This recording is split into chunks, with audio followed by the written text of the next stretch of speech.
A march for the championship continues. 3 races left until the playoffs are decided and a last great Coliseum becomes the next place to duel. Where tonight, from the virtual Bristol Motor Speedway, we welcome you to live coverage of the 2021 4-Wide Racing Cup Series and the 16th race of the regular season. Very happy that you're along with us for the journey. We're alongside Francisco Bacchiao atop the last great Coliseum.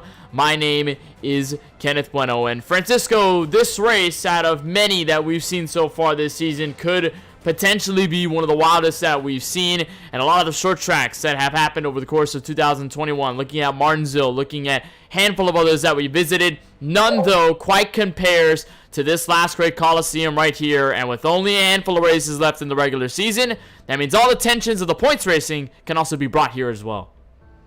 Happy to be here tonight, and I'm glad for once that I'm in the booth, in the safety of the booth, because these guys are just going to be out there in an all-out mayhem around this half-mile concrete racetrack. I mean, Bristol's known for tough racing, but also chaotic racing at times, and knowing that we're getting closer, ever closer to these playoffs, these guys are just going to be fighting for that little bit more, and a little bit more aggression comes out, especially with each passing lap. So as the night progresses, they're only going to get more aggressive with one another, and who knows what they're willing to do to gain just any spot that they need.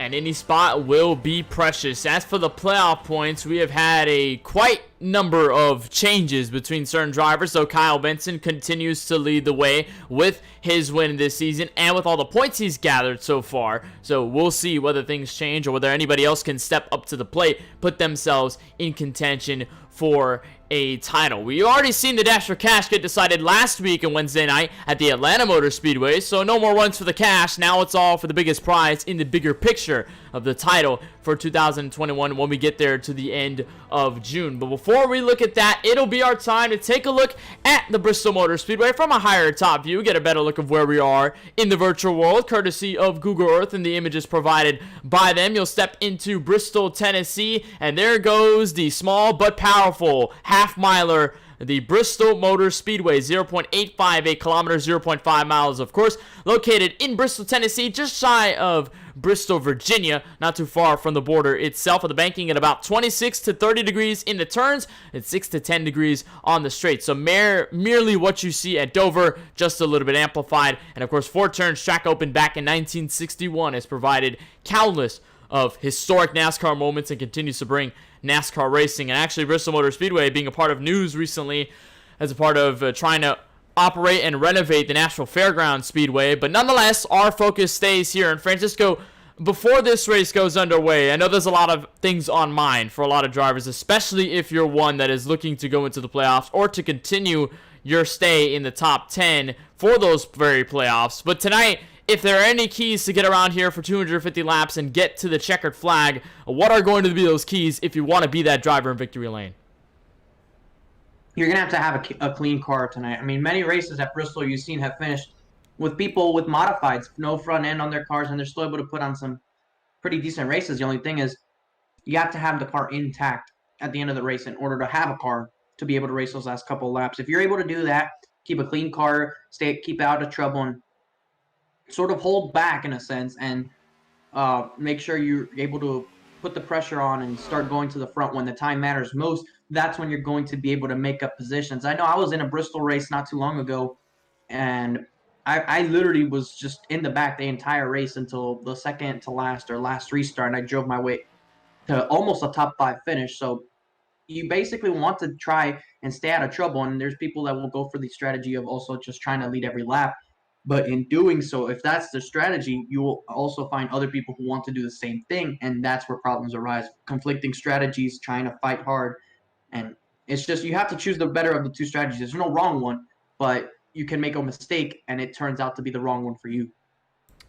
And that certainly could be a note there, Francisco, especially with the fact that this is a short track race. And the last time we did visit a short track race was all the way in Martinsville, Virginia, where we had a very much a long race, 250 laps there. There will be 250 laps here as well. But at Martinsville, I know you were in the booth for it, Francisco, but for the way that it was constructed, there were a lot of things that necessarily happened, a lot of contact, a lot of yellows, lots of things that brought out yellow flags, and then finally able to get to the end of that race, where Nicholas Vizzuti grabbed his second win of 2021 from the New Hampshire Motor Speedway. So for anything, Francisco, knowing with the success that a lot of short track drivers have had, I know you can recall some. Austin Reedy, of course, as I mentioned, Nicholas Vizzuti, Craig Launsager got a win at Iowa earlier this year. For those drivers, do they pose some sort of confidence knowing that they've had success at the short tracks compared to anyone else, or is it all still up in the air knowing that the Coliseum can really rip anybody apart just like they can anyone else? I mean, any racetrack can stick out to a driver. Sometimes you just have a knack for a place, or you have a knack for a style of racetrack. And if you have a knack for the short tracks, you're going to be good here. And we see this in the real life series too, when you talk about the Cup Series, Xfinity Series, and even the Truck Series. If you're good somewhere, you're good there, and it usually translates to other style racetracks, whether it is short tracks, whether it's road courses, mile and a half, super speedways, or the big 2-mile tracks at Auto Club in Michigan. If you're good at a particular racetrack or a particular set of racetracks, it's really beneficial, and it usually carries over. Like AJ Allmendinger, great road course, and we see him perform well in the short tracks, and when he would race in the Cup Series, and now being full-time in the Xfinity Series, we're seeing a little bit more of that on a higher extent. So if you're good somewhere and and you're just good at that style of racing and you're able to apply it everywhere else, there's no reason why you shouldn't be successful there too. Of course, a lot of those drivers looking for some of that sex here tonight, and a couple of those we've already looked at. And Craig Launsager returning here for this race. Nicholas Vizzuti, I don't believe we see him on the practice sheets, but hopefully we end up seeing him sooner than later. A couple drivers now returning from their run last week, and I know that we saw guys like Brian M. Smith park it early. We've seen other guys, had their struggles, I believe, at Las Vegas the last time we visited around. It was a very different race for the time being, or it was Atlanta rather, then Las Vegas was the previous oval we had. But for those drivers to make some of that, at least big change, could be something to know as we move forward. And of course, we still have an opportunity for a driver to take their first win of the season. We have a handful of different drivers with different wins in the season, so there is still a valid opportunity for drivers, Francisco, that may not have had that win yet, but have gathered a lot of points. Couldn't necessarily be in the top 10, but there are drivers that are definitely looking for that race-winning W, that checkered flag, to cement themselves as a threat for the playoffs, and there is still a good amount of drivers that we've seen do so. Yeah, and what a better track to do that than at Bristol. The kind of racing we see here, the expectations that one has. I mean, it would not surprise me if at the end of the night we see a first-time winner here.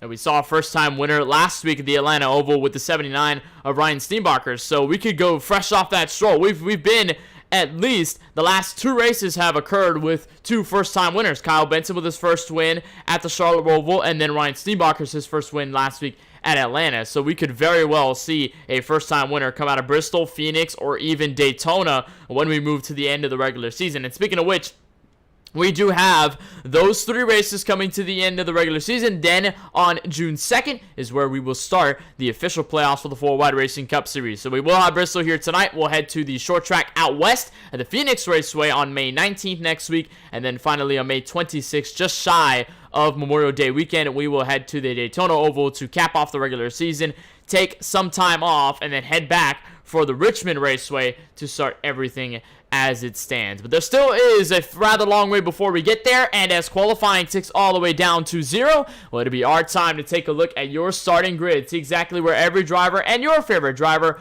will be starting here tonight from the last great Coliseum. On pole with a 94 of TJ Bursky with a 14.676. I believe the first time we see him in this series, he takes away the first running position to lead us to the green flag alongside Dean Brummett. In the 57, he will start alongside him in your first row. Dover winner Scott Healy looking for some more short track success here at the Bristol Motor Speedway. He'll line up the top 3 with Eric Schaffert to his outside in the 22 car. Brandon T. Banks will end up in the top 5 in row number 3. Edward Scher to his outside in the number 20, or will off from 6. 7th will belong to the 41 of Justin Mons and Brian Smith, winner at the road course and winner at the Las Vegas Oval, trying to get a trifecta, get a third different discipline as a checkered flag within the 4-Wide Racing Cup Series. Iowa winner Craig Lautensager will roll off from 9th, and 10th will belong to the 93 of Cody Kinsey. Fall back, you'll see Daytona winner Tyler Werner and the other Tyler B. Murray in the 11th spot. They make up row number 6, followed by Tony Kibbett, CJ Munier to row number 7, your 14th position. Kyle Benson starting way deep in this field, 16th position. Dustin Webb, though, to his inside to line up the top 15 before you get to Christopher Bishop, Cody Ivey to row number 9, and then capping off your top 20 will be Brandon Gillis and Austin Reedy. Driver did not take time, but one who did dominate a good amount of the race at the Iowa Speedway. Chris Massey, Michael Newbraw will end up in the drivers through 22nd. Chuck Munier, Ricky Rosner to row number 12. Pete Bruni and Roman Long to the 27th position. Row 14 will be nobody. There are 13 rows, 27 drivers for your race here at the Bristol Motor Speedway. A little bit of race analysis. There will be 250 laps here, the half-miler, so we will take it about 2 hours and 30 minutes or so, probably even more depending if we get a certain amount of yellows. We saw a lot at the Martinsville Speedway. It took us shy of 3 hours to get that race done. Maybe we'll see if this takes a little bit shorter time to cap off the third race until we get to the playoffs. So everybody on the grid, there's TJ Bursky up and away with the pace car in front, so they will take a moment to get around this Bristol Motor Speedway about 2 laps before we get the green flag, so they'll have a bit of a moment to set things up. Francisco, though, looking over the grid, bunch of new drivers in this field, including the one that we see on the pole, the 94 TJ Bursky. Is there any sort of predictability we can carry from Bristol with the amount of drivers or the collection of drivers we see here in this grid, especially with the fact that we see some drivers like Scott Healy with short track success that'll start in the second row? I just watch out for these opening laps. I mean, the most chaotic part of the race is when these cars are all bunched up, and with cold tires and some new guys up here, who knows what may happen in these opening 5 or 10 laps if we may see mayhem.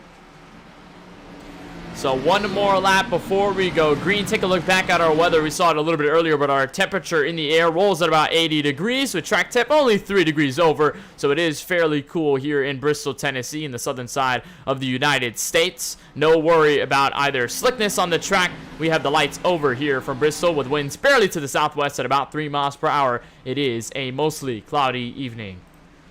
Well, we are very happy that you're joining us for this race here on Wednesday, the 2021 4-Wide Racing Cup Series in the 16th race of the regular season, slowly inching things down, and we are ready to roll off here from Bristol. TJ Bursky in the 5-car up top will lead us to the green flag as we go up the gears, and we're underway from the Bristol Motor Speedway. Well, it looks like the guy in second got a better start than your leader. I'm not sure if that's going to be a penalty or not. Usually the race leader should be the leader at the line, but we do have a caution already on this first lap, and big pileup on the back straightaway. Huge crash involving multiple drivers. I see Tony Kibbett in there. There's Cody Ivey to a dead stop. Couple drivers around. Ricky Rosner with damage. Roman Long had to stop for that one. I believe I saw one driver leaning to the inside wall, and actually that was one that started up in the front of this field. Eric Schaffer in the 22 machine had gone around to start this race, so already kicking off the green flag, kicks off with a yellow flag just after. We'll take a replay, see exactly what might have happened, and it began near the front of the field where Schaffer got turned around there, Francisco, and then a bunch of drivers trying to avoid. They all pile in. I think they all expected different grip and different speeds from one another, and Schaffer goes in there into the corner trying to go at his own pace, and the 20 goes in there, at least the visible 20 goes in there and just... I'm not exactly sure if he just thought that he was going to go quicker. I'm not sure if there was a checkup there by Scherner, but there was definitely a big moment there between those two. Miscommunication on the opening lap in the opening corner, and a bunch of cars already torn up having to use that early fast repair. Yeah, a lot of them getting torn up in this one. You see Cody Ivey getting stuck from the 76 of Tony Kibbett who got around. So it was a lot of drivers in this miscommunication that were trying to slow down for this opening wreck, and then as they were doing so, they get caught up in a large incident to start off this race. So luckily, though, I think it's probably the best start, though, for Dean Brummett. I believe we may have distinguished him as differently, considering we see Jovi Sagriped run this number 5 car in another series, or at least in this series, rather. But we do see Dean Brummett as a driver. I believe he's the first start here at Bristol. I don't believe we've seen him in any other race this so far, so possibly a run for him that we could remember as a first starter, though. But I believe we may have seen the driver who started up front go down pit road, assuming that Scott Healy will occupy the second running position, and indeed we do. TJ Bursky rolls to 20th. He just pitted on the racetrack along with everybody who got damage control.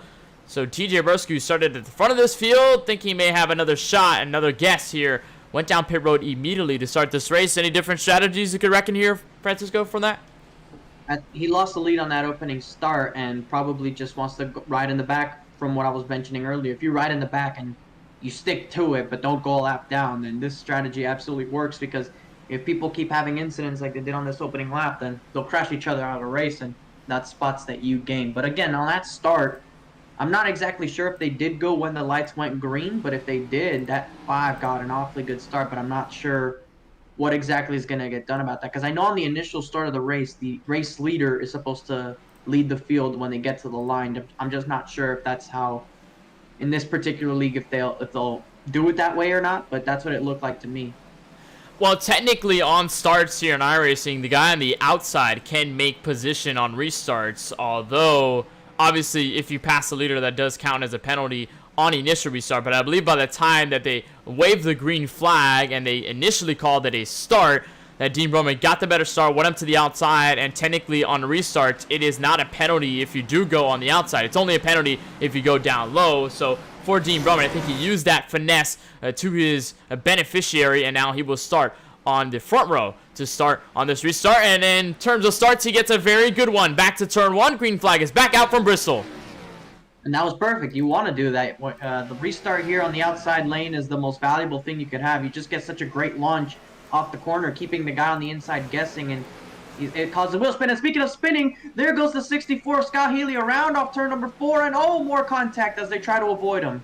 That was Tyler Murray up ahead the field. He got into contact with a couple other drivers. That includes the 73 of Dustin Webb. He got a piece of that as well, but the main victim here is that 64 of Scott Healy, who went around all by his lonesome in front of the field. We'll try and see again what exactly happened, although you pretty much saw it at the front of your screen. The 64 just trying to roll in through the corners, and just cold tires. Francisco, not the beneficiary here for the 64, trying to make things work off the banking. You'll see it here as he exits the corner. Car steps out, tries to save it, and it steps out once more, and that's enough to send him 180, actually 360 around the track as multiple cars try to get away. Yeah, unfortunately, Murray made a dart to the right, and he also collected CJ Monier, and just several other people also trying to avoid further back, including a guy who we were talking about earlier in the race, your pole sitter. He was involved, and Kyle Benson was in the thick of things, also making contact with this front end and on the right side into the wall. Austin Reedy was there. Several cars involved in this in these early incidents, Kenneth, and I mean, cautions breed cautions, and like I mentioned, when the pack is this jumbled up, then this is when it's most likely going to happen. There's Kyle Benson on pit road, sporting a very different paint scheme that we're used to here in the 4Wide Racing Cup Series, sporting the Kevin Harvick throwback, and Kevin Harvick's first start in the Cup Series, the one he ran at Darlington just this past week, so at least giving a nod to the driver from Stewart-Haas Racing. And from that car, it seems to be very beat up after having contact from the first crash and then getting contact here from the second after Tyler Murray swerves up the track to get away from Scott Healy, avoid getting more cars involved. So again, our second caution waves at lap 10 of 250, and with the way that Martinsville went, I don't think this one is faring any different early in this one. Francisco, I know you weren't there in the booth while we covered that race, but when we did, it was a caution fest, if you will. We had about, I'd say, 31 cautions over the span of 280 laps at Martinsville. So it was definitely a long time spent under yellow flag conditions. And at Bristol, I guess that sort of tension does not go away when you're so tightly packed with everybody around you and you're going such a high speed in such a small distance. Yeah, and nobody likes sitting here running around the pace car, just going caution speed for several hours. That feels like a waste of time, and people will leave eventually when things like this happen, and because it gets so monotonous. You can't really blame them. because I would feel bored running behind a pace car for a couple of hours. But these guys want to get out here and get racing, and even the leader will probably feel that way if this continues that way. It's just we're human. It happens to the best of us. But if we're able to get some good green flag racing, and that's all we need to make this a great night. So restart will begin once more with Dean Brummett at the front of the field. Justin Mons now will fare to his outside. Brian Smith, Edward Schur, your second row. Craig Lautensager and Tyler Werner back to P number 6. Pace car is off. Up to lap 13 we go. And Dean Brummett again, a solid start to turn 1. He'll have the advantage. Brian M. Smith, though, gets a jump slingshot on the restart here. He'll move immediately to second, and the driver that we've seen win 2 races on 2 different disciplines, trying to look for his third as he chases down the race leader back into turn 1. And you see that Drummond actually took the inside on that restart, and that's why the 19 of Brian M. Smith is so close. But as soon as we get a battle for the lead, Kenneth, another caution and another pileup in turn number 1. And involving, again, multiple drivers over in the first incident. Cody Ivey, the 76 is Tony Kivitt. This time, though, it collects the 13 of Craig Lautensager. I believe I see Chuck Munier in there as well, the 44. And again, we have another pileup on the apron here at Bristol. You see serious suspension damage, I believe, to the 13 car. His front end is completely altered. His car is completely dropped on the right side. And we'll find out and see, take a replay look. And I believe it may have started here, Francisco, with the driver, the 13. He's battling with Austin Reedy. Reedy gets the best of him, uses the bottom, and just loses the race car straight to the inside wall. He goes. And, of course, I think the signature part of here at Bristol, you ricochet back up the track. Multiple cars get into it.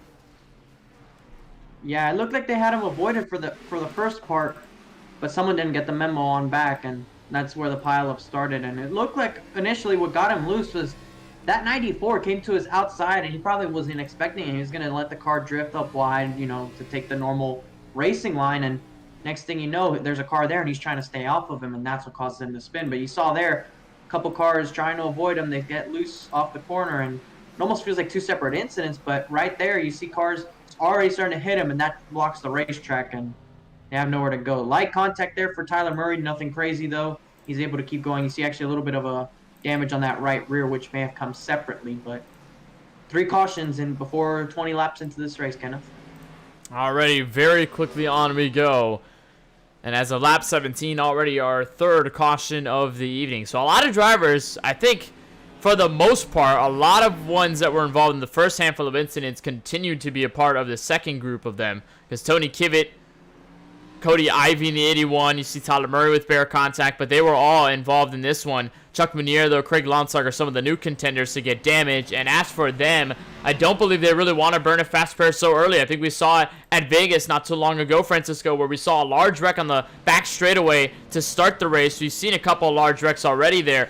And then it comes to the point where you're going to burn the fast pair because you kind of have no other option, right? But then at the same time, you're running a 250-lap race. So there's still a very, very long uphill climb to the checkered flag so you can actually finish and be done with it. So then while you burn this fast pair, if you get any more damage, it again spells to your doom because you'll spend a lot of that time on pit road. I think luckily for most drivers, though, Francisco, knowing that they're at a short track, most of that damage will really affect them in terms of the speed difference, unless it is, of course, to the engine. Yeah, and the engine damage at this racetrack is probably the one that'll hurt you the most because the aero damage, you don't have much aero impact around Bristol, and given the fact that it's such a short track, that if you have any sort of damage, as long as you're able to keep the car pointed in the right direction and keep it on the racetrack without any issues, you'll take that car and save that fast repair until as late as possible so you can have a fresh car at the very end of the race. And that's a strategy most of the field is going to try and use, and hopefully, in their sake, they don't fall a lap down in trying to do so, because if that happens, they may have to use it earlier than they want. That way they can actually stay on the lead lap, which could present some later problems. But coming to this restart, we have a newcomer taking us to the green flag, but already making his trademark stamp. And we have Brian M. Smith, who is 2 for 4. And there is an early jump by the 5, and we're back under green at Bristol. Dean Brumman again with a jump start to turn 1. Brian M. Smith, though, trying to fend off Edward Schur and Justin Monzo. First side-by-side battle within the top 5. TJ Bursky, though, I think his call down at pit road probably worked to his benefit. Got rid of at least the positions when everybody started getting into incidents. And a clean Toyota Camry. The 94 TJ Bursky, he ends up back in the top 5. Up to the 4th position. He has slightly newer tires, but I'm not sure with all these cautions if they exactly have a big significance or not. You see Mons get the apron there, and he's actually going to lose a spot to Austin Reedy. But look at this. Brian M. Smith is sort of keeping the gap to the 5, and he's able to sort of close the gap just a little bit, so he may have a battle for the lead in just a handful of laps. And Brian M. Smith, 2-time race winner in 2021, his first coming at the Daytona Road Course, and then dominating all the way to the finish at Las Vegas, and looking for that trifecta and a 3rd discipline win for the driver of that 19, which you may be familiar with. Driver of the 19 who won this past weekend, Martin Truex Jr., a champion of his own in the NASCAR Cup Series, and right now the man in charge of this 19 on the racetrack virtually is trying to run down Dean Brumman, and is so far setting about the same pace, but a little bit slower the last time by. I believe now he's a little bit more slower, a 14.916 as opposed to Brumman's 14.8, but with a lot of the momentum you can carry here at Bristol, it seems to be very easy for Smith to keep along with the driver of the 57 who's led this race so far. It's like we're watching Darlington again. Kenneth, look who the top 2 is. Martin Truex Jr. and Kyle Larson. It's actually funny enough that Brian M. Smith will win at Las Vegas in a Truex car, but the winner in real life was the driver of that 5 in that paint scheme.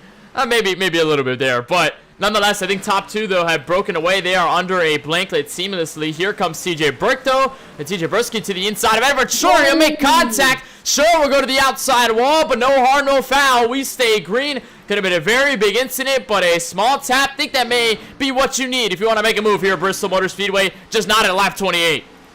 I don't think he was trying to do that. It looked like there was neck code involved between those two. It did not look like they were anywhere near contact for those 2 drivers. I'll take a look at it in a second here just to make sure, but a close contact between those 2, and we saw the 20 end up into the wall. Well, as for them, they stay clean. Edward Schur, though, will have to suffer for 5th. He lost 2 spots in that exchange and will now defend against Justin Mons. This is our first green flag run of the evening so far tonight. Scott Healy, though, good news for him. Off of that early spin, did not suffer too much damage on his Chevrolet Camaro, and the winner at Dover a couple weeks back, and now moves seamlessly into the top 10. Nice battle here, though, Francisco, for about the 11th spot. This is Chris Massey and Cody Kinsey battle side by side. Yeah, we see a good amount of battling in the backside of the field, and that outside is just prevailing so much, but he actually gets clear on the bottom there. So if you're able to get clear on the bottom, you have to move up and take that spot. You do not want to give the car on the outside an opportunity to get right back up there. And sometimes people will do it to defend, as we see with the little bit of damage on his race car. He's definitely trying to keep these cars behind him, but it's going to be only a matter of time before they all get past. You see Kyle Benson there with no front end, or at least a damaged front end. On his number 4, and I also did get a look back on that incident, and there was a neck code between the 20 and those 2 drivers. It was just neck code a little bit, and unfortunate circumstances when you're dealing with computers and softwares is that even though there isn't contact, that's just a part of it. There's Kyle Benson. We saw him under fire in some contact earlier with the wrecks that we've seen to open this race, and although he does have both clips completely ripped off of his race car, I would not say that this is a big warning sign, because I think in previous experiences that I've called Bristol races, especially the most recent one in another series, that even if you have a front clip completely ripped off your car, it actually makes you a little bit faster. It was a trend that night at this very track that if you got that front bumper off and you could see the radiator there and a bit of the engine from the front of the car, your car actually performed a lot better than it would if the car were completely clean. But we'll see, hopefully, if that's the case for the 4 of Kyle Benson, currently riding in 11th. He got by, I believe that was Chris Massey in the 83, who's now pretty much falling back to the field on the outside lane. And now Benson goes by. There's Craig Lonsauger by as well. Meanwhile, battle for the lead has tightened up top 3, and now a caution. I believe that was right in front of them leaders, Francisco. May have involved the guys that we've seen all night long. I think that's also 1 slow, and it's the 9 of Brandon Gillis this time around. Yeah, there was a problem right in front of the leaders as they were catching that group. a little bit of a wreck down there and towards turn 1. And unfortunately, it brings out another caution. We were getting a pretty good green flag run there. And also some cars were making contact after the spin, trying to avoid the 9. You see back there Cody Ivy in them. There was contact trying to avoid this wreck right there that resulted Ivy going into the outside wall. So another wreck here after about a 20-lap green flag run. So we'll rack them up and try it one more time. But this time we may see pit stops from your top runners. You'll take a look at it here. This is from the perspective of the 81. There was the hit between Gillis and Pete Bruni, and I think it was a shot from the rear. Might have been by the 25 of CJ Munier who got into him. They both get collected barely. They're not necessarily the cause for concern on this yellow, though. Meanwhile, everybody is, though, like you said, Francisco, they are making their stops on pit road. First stop we've seen by the leaders, and a big move by Brian M. Smith takes away P1 on the racetrack via pit road. A solid stop by that 19, and it's got him the race lead. So a great job by that team. And we saw the 5 come out in second. He's going to be in second for the first time since the initial start of this race. But we'll see what he can do when in second position, because the restart will be under control by this number 19. So it's going to be interesting to see how both of them do with their positions change like this. Here's Austin Riddy, who for now takes control of the race lead. He will indeed go down pit road. I think Michael Newball is the only one who stayed out. I think one of the showouts at the Charlotte Roval a couple weeks back and making a return to the series. So glad to see that Bud Light Camaro back in action here in the 4Wide Racing Cup Series. He is, though, on about 40 lap old tires, so I'm not sure if this is a call to stay out here early, save a set, or at least save some tires strategy later down the line, or whether he's just going to take a wave round or end up going down pit road. Either way, I believe Brian Smith and everybody else on fresh tires will have a relatively easy task of going around him when we go up in pace, and race pace rather. So we'll see, but a fantastic move though by Brian M. Smith. And I think, Francisco, we cannot understate the dominating performances that Smith has put up when he's shown up for this league. We saw it at the Daytona Road Course a little bit earlier where he led practically every lap in a different car, though, in a Tyler Reddick paint scheme, but then comes back in this very paint scheme, this very car, takes the win at Las Vegas, almost leads pretty much every lap, but I believe about 2 or 5. And then now returning to the series, the last race he was in the Charlotte Roval, he was fairly well, and then quit through the middle of the race, and I don't believe we saw him in Atlanta. And for now, well, the 19 comes back up to the front with a solid chance to dominate the rest of this race if he can. I mean, with him being in that Truex car, I mean, he has a pretty good shot at winning today. He has a pretty good shot at winning Phoenix, and who knows about his chances at Daytona. I mean, he's been good, and if he's trying to follow the schedule of that scheme and what that scheme has done, then he's got a pretty future in front of him. But right now, we do have him leading this race. We have the 5 in second and the 94 in third. So that's your top 3 right now. TJ Burke did find his way back up front after that early stop. So a potential strategy difference that has found him back into the front. We'll see how that works out as we're coming to the green flag, and there they go. Back to green flag racing. Smith leads them all the way through, and the 57 of Gene Brummett will have to fight with TJ Bursky as they collect for the second spot. Michael Newball indeed did stay out, but in older tires, he lets everybody by on the apron. We'll go down pit road. Meanwhile, Brian Smith, though, comes seemingly putting up to about a half a second gap as everybody rolls the top to complete lap number 45 in a bit. And let's see just how long it takes for Drummond to get up there into that the rear bumper of the 19. We saw the roles changed. One's now in the lead and the others are now in second, while it was the opposite way around the previous runs. We'll see, can he get by Brian M. Smith, or will he get to the rear bumper? We were able to see Brian get close, but not really make a move on that 5. We may see the opposite happen. You see there, Edward Turner scratch the wall of turn number 4. He seems to be going okay after that contact. Did not really affect his number 20 Home Depot Chevrolet Camaro all too much as he tries to pray to the rear end of Scott Healy. We've seen a lot of good performances recently out of the 20 machine. He's put up a lot of top 10, top 5 runs, especially at Las Vegas. I can recollect at Atlanta as well. Put up some decent runs near the front. and over the past couple races has carried a lot of momentum on his back, and I think the only thing he's missing is a race win to his benefit. So tonight could very well be the very change. Him and a driver that also has a lot of consistent finishes to his benefit, the 41 of Justin Mons. These two showing up a little bit late in this series, but pretty much demonstrating to the rest of the field that they can compete at the same level, if not even better, than a lot of the veterans that have ran since Daytona. And although they've made only a handful of starts, they've shown a very powerful punch to the rest of this field, and I think a race wins could be coming soon for them if they make it happen. And it almost happened for Justin Mons last week. We saw him have a fantastic race out at Atlanta, and unfortunately, a late half spin under the last restart set him back in that race, and he finished tail end of the lead lap. So unfortunate circumstances there, but I believe the battle for the top two has closed in a little bit, with Drummond being actually no, it hasn't. It was closer about a lap or so ago, but I think he made a mistake somewhere in the last 2 laps that really cost him some fair share of time. But you see right now the 94, your pole sitter, struggling to keep up with them, and he's got Scott Healy for company if he's not careful.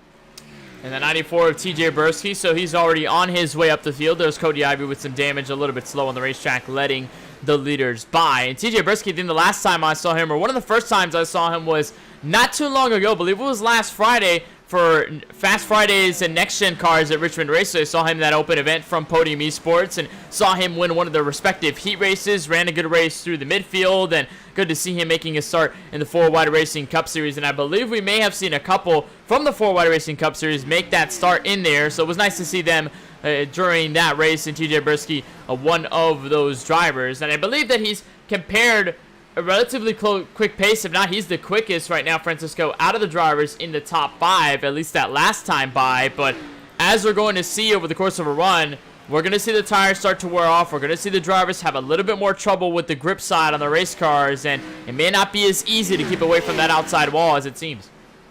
And we're already seeing it. If you look at these cars when they're entering the corner, they're laying down the tire tracks. That's how you know they're wearing these tires out. When they go into the corner, sometimes, never mind that, as we have another caution there, it looks as though their culprit is sitting in the apron of turns 3 and 4, and it's the number 9 once again. As Brandon Gillis went around the first time tonight, has gone around for a second to bring us under trouble. Caution flag. Lap 58. You'll see it here. You just go straight up the racetrack. No remorse. Hits the wall again. Gives it a second. Gives it a third shot in front of Christopher Bishop. Luckily, Bishop's able to get around. And then a small spin to the apron. And that's where the caution was brought, right in front of your race leaders, mind you, as they were crossing or about to cross the start-finish line. And for Brandon Gillis, it has not been a nice night for him.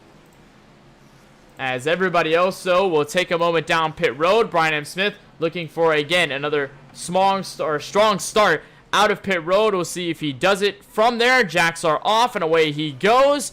Don't believe any contestant for that first spot. He easily gets it, but TJ Bursky with a fantastic pit stop. He ends up right in front of Dean Brummett. Another quick change on pit road, Francisco.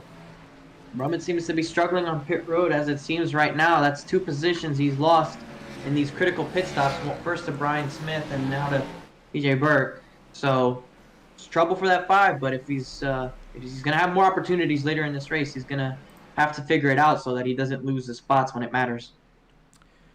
So everybody will now form up behind the iRacing official pace car, as it's noted, the pace sedan that was recently introduced in the update. And here at Bristol Motor Speedway, so many different ways you can categorize this track in the sim versus what it was in real life. Of course, you can make multiple grooves run in real life, and here in the sim, the top seems to be the most dominant, where you're pretty much flirting with the outside wall all night long, and there's no other way to get around it. And Francisco, I know you and I have run a couple laps here in the sim as well with these cars, the Xfinity cars, a couple of other vehicles I can recollect, the super late models that I ran here. Those are a lot of fun in their respective rights. But here at Bristol, over a long run, once the tires were out, and like we've seen so far, you're basically continuing to get closer and closer. You continue to push the limits with that outside wall until maybe once or twice you get to smack it a little bit. Hopefully it helps you with the exit off the corner, but like we're seeing, a lot of it seems to be roll up the wall and then try to go down the banking for a diamond exit to get the most speed, and that's what we're seeing out of the leaders so far. It's been effective. Yeah, I mean, this track is abrasive on tires. Concrete in general is abrasive on tires, and we see this here. We see this at Dover. It's no surprise. but it's going to be a factor throughout most of the night.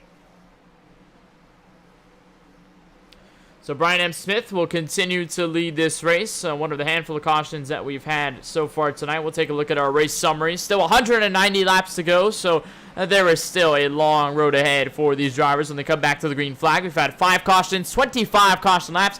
We've only had 3 lead changes. A lot of those happening under yellow flag conditions. Not many happening under green flag scenarios. I don't believe we've seen it just yet. We'll roll it for you once more on the restart. Brian M. Smith, TJ Bursky, your first row, followed by Dean Brummett and Edward Scher to P4. Then Scott Healy, Justin Mons, Roman Long, Tyler Werner to P number 8. And you'll find Cody Kinsey and Kyle Benson, who's breached the top 10 for the first time here tonight after starting in 16th. Pace car will make its way down shortly. Brian M. Smith will lead us to, I believe, his first restart that he's done all night long, and a quick one here for lap number 63.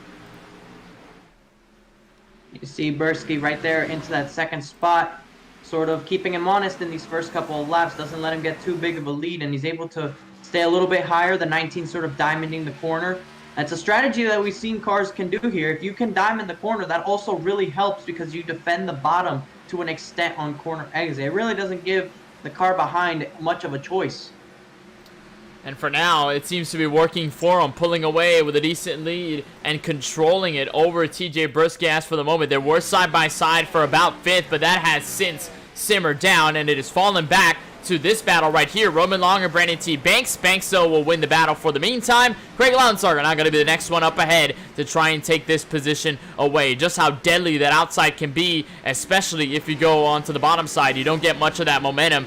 Roman Long losing all of those positions on the racetrack. And Brandon T. Banks, I don't believe, though, we've talked about him too much, Francisco, but the winner at Michigan earlier this year to qualify for the Dash for Cash, he has had a stealthy but consistent run through a lot of the tracks we've seen so far, but he will go down the gears, back on the brakes as a caution flag will wave. And I believe this time it is for the 42, Christopher Bishop.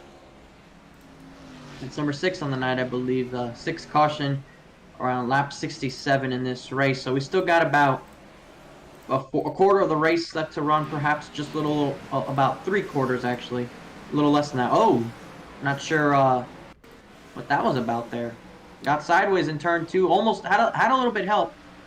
Looks to have had it saved, and then just the car turns right on him. Well, we saw 2 separate incidents there, Francisco. If you didn't notice that 42, although he was about to go around here, there was Cody Ivy rather, the 81 go to the inside.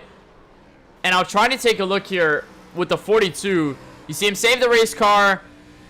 This is an effort to get back on the throttle, goes up the revs. Tires don't want to agree, and then goes right to the outside wall. And we'll try to find out what happened with the 81, who was already settled backwards on the racetrack.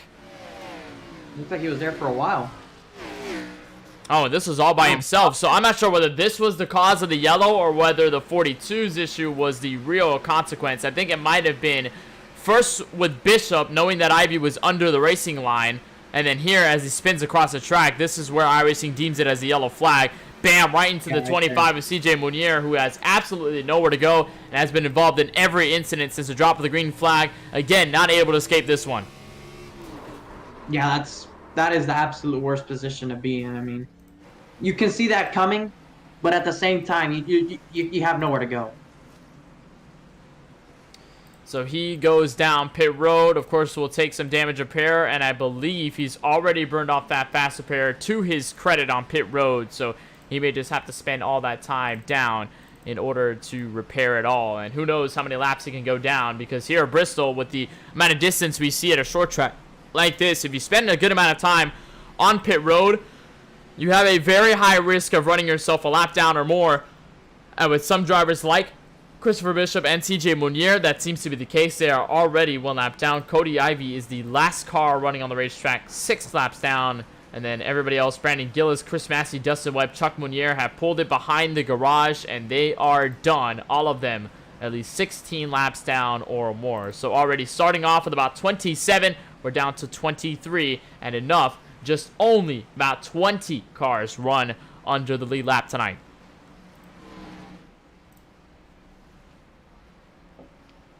Yeah, the race chat tonight has been rather active, I must be saying. It's not been too kind of words being said there tonight.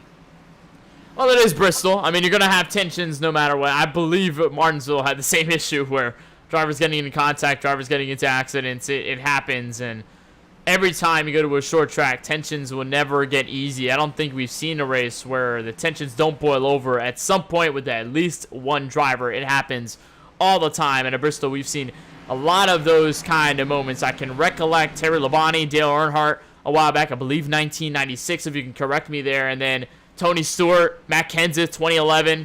That classic battle between them two where they ran each other into the inside barrier. And then Tony Stewart goes flailing his helmet to the 17 car. Hamlin with the Haas device in 2014. Yeah, I believe that was him and Logano. Him in some of those tensions there. Bristol can bring a lot of the tempers out of drivers. We'll see if it continues here tonight. Pace car, though, makes its way down. Lap 73 will begin here as Brian M. Smith crosses the line on a restart. TJ Bursky to second. Edward Scher to third as they continue to fan out back to turn 3. Scherner up into that third spot after some early troubles, but finding himself in front of that 5. And we've seen Drummond struggling ever since he lost the race lead. Right now in that 4th spot, sort of susceptible at this point in the race. We'll have to see if he's able to fight through this and get back to the race lead. It's going to be tough, but he's got his work cut out for him.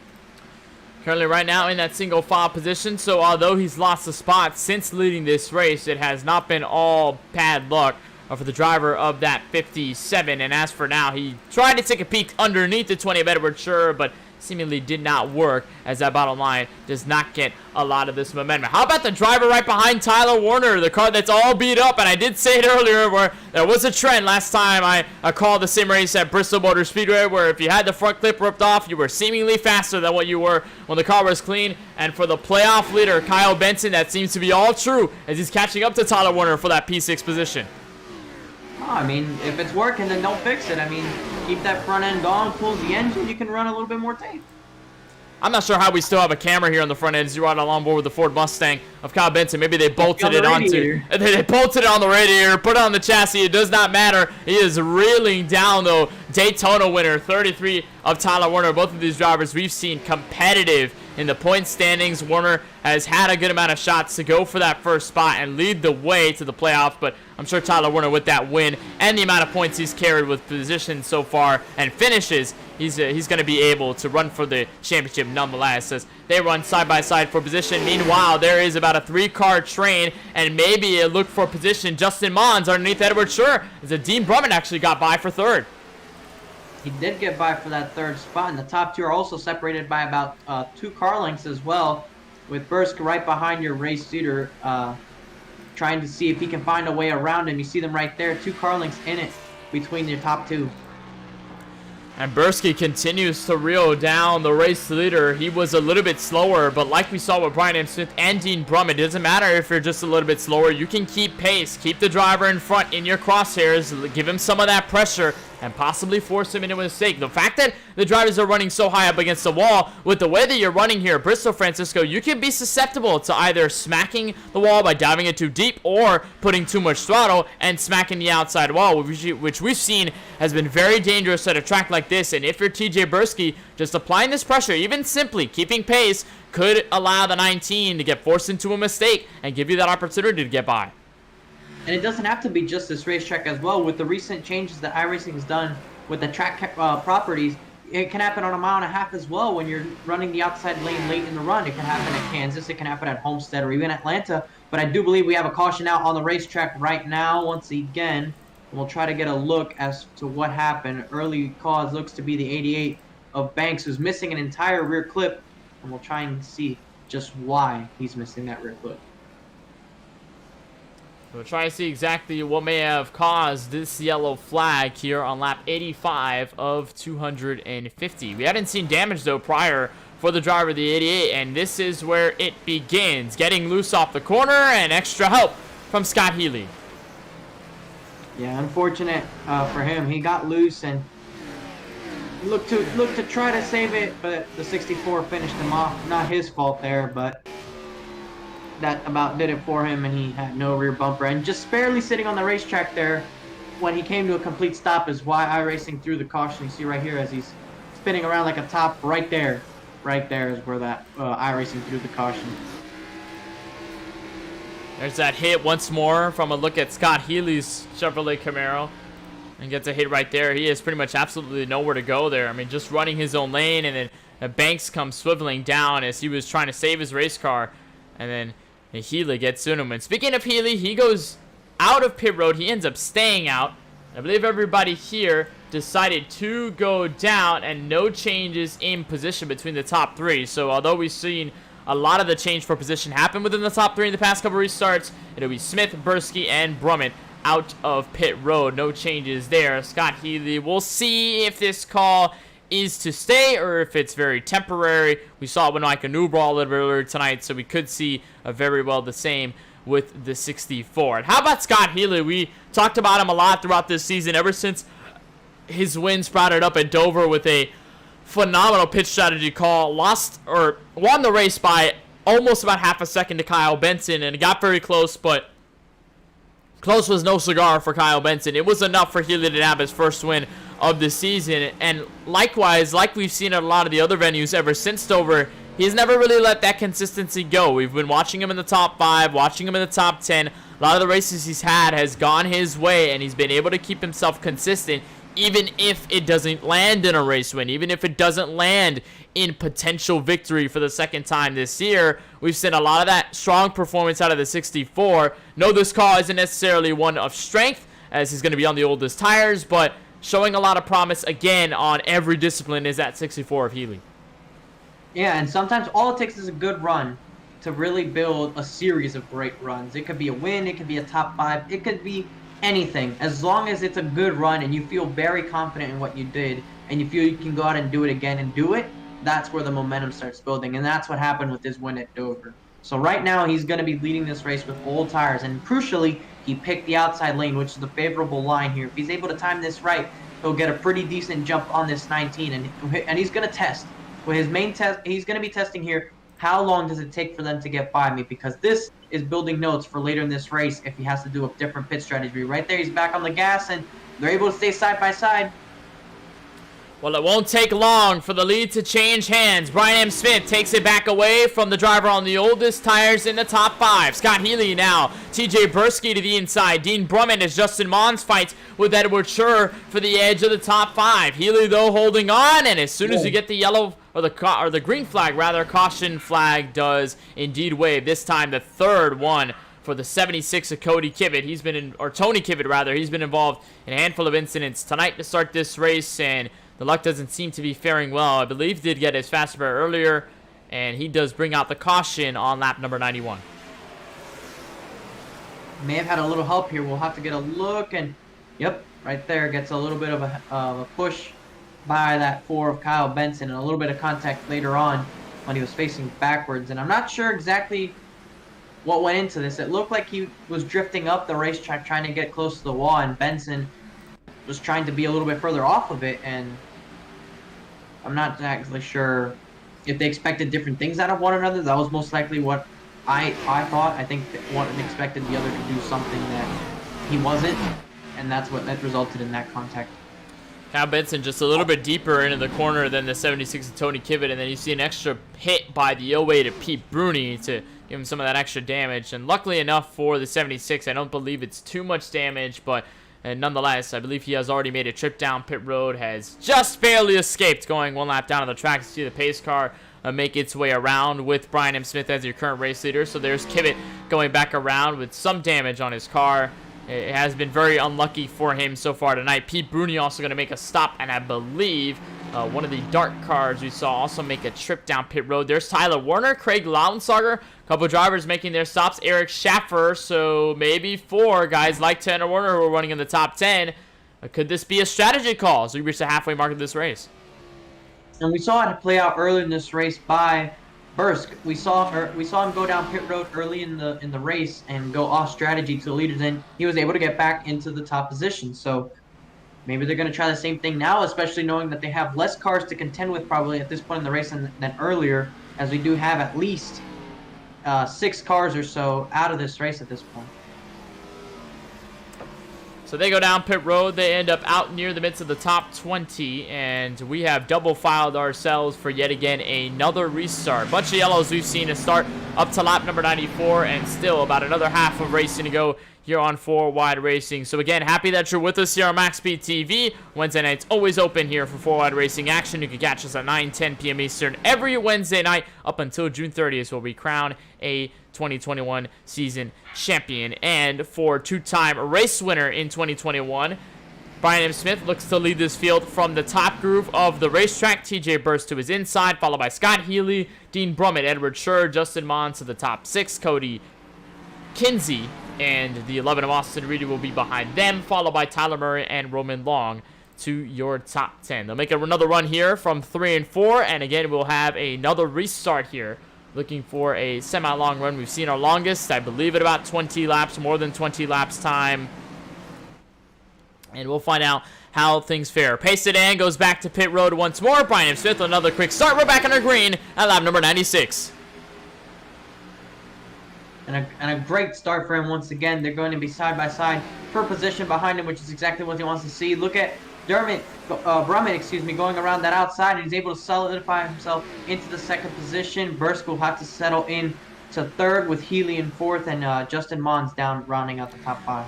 Quick work by Dean Brummett to end up in the top 2. Now his only goal is to chase down the race leader, Brian Smith, which has already happened. We've seen these two run in these first 2 positions so far here tonight, although flip-flopped, and now the 57 will have about 0.2 of a second to catch up in the meantime. Everybody else mostly a side-by, or at least single file. There was a side-by-side battle there as Edward Scher loses positions on the bottom side. He'll clear up, and now will be able to run the same groove as everybody else. And as we continue to move forward, Francisco, I think the biggest topic that we haven't really touched on with the way you're racing here at Bristol, and especially with the fact that you're going to be running the top like a lot of other drivers as we cross the lap 100 mark here tonight, we're going to get to the point where dirty air is already making a big factor in the way the cars handle. We talked about tire wear. We talked about how tight the cars can get. But remember, a lot of these drivers are running the same lines on the racetrack. So not only are you dealing with a lot of the tire wear, you're dealing with a good amount of the dirty air that's being brushed up by the driver in front of you as you're running the same line. And that could pose a very big risk to the drivers behind your race leader or drivers stuck in traffic if they even want to make moves stick or if they want to keep their car clean from the wrath of that outside safer barrier. The dirty air has a small impact here. It doesn't have much because this is a half mile and the speeds aren't too high here for the dirty air to be a major impact, but we'll get to that in a future time because right now the caution is out once again on the racetrack. Looks to have happened somewhere in front of these leaders. I'm not sure where though. We'll get a look and see just who it may have been and where it came from. I believe it might have been this driver right here, the 43 of Ricky Rosner. Very slow on the apron, letting the leaders by. Almost had a meeting with the pit road barrels, but he ends up getting a bye, at least hopefully, and now going to slide into his pit stall. We'll see if he was the cause of concern for the yellow flag, and I believe he might have been this time around. Indeed he was. So he goes around here. We'll take a look. This is around where Tyler Warner sits. Remember, Warner ended up on pit road, and that's for Ricky Rosner. No hit to the outside wall, like we've seen so far tonight, and I think similarly to what happened at Martinsville many times, just drivers trying to kick in the gas pedal off the corner, off the banking, and then the car just unsettles itself, steps the rear end out, and the car is in no place to be saved. Yeah, I see right here, just trying to exit as close as he can to the wall and trying to put the throttle in, and it just steps away from him. And that's honestly one of the more common mistakes you can see happen at Bristol. You're trying to get as much as you can while getting close to the wall, but also staying off of it. And the track goes away so much from you. I mean, look at the banking that you have in the corners, and it goes flat. So the car unloading itself just completely gives way for something like this to happen. And you typically don't see this at I call it a sister racetrack because of the track surface and the similarity in it, even though it's larger. It doesn't happen at Dover because you have also that banking on corner exit, but that on the straightaway that you don't have here. Oh, here's an interesting call. Talked about whether Austin Reedy and a handful of others like Tyler Warner, if their move down pit road was going to make any sense. And for now, it does make a bit of a difference because they do stay out on about 11 to 13 lap old tires. Meanwhile, everybody on pit road made stops, and I think we missed it, but TJ Bursky makes his way to the front. So a switcheroo for what is net P1 on fresh tires, as Bursky gets the best of Smith on pit road this time by. So we may end up seeing the 94 leading us away to green if everybody else in front of these two end up going down pit road. Indeed, we'll find out in just a couple of moments time, but we'll end up on lap number 106 with Cody Kinsey as your current race leader. Up until the halfway mark here of 250 laps from the Bristol Motor Speedway. We'll take a short break, and we'll be right back with more coverage from the Bristol Motor Speedway in the last great Coliseum with Cody Kinsey leading the way. You're watching the 2021 4-Wheel Racing Cup Series right here on MaxSpeedTV.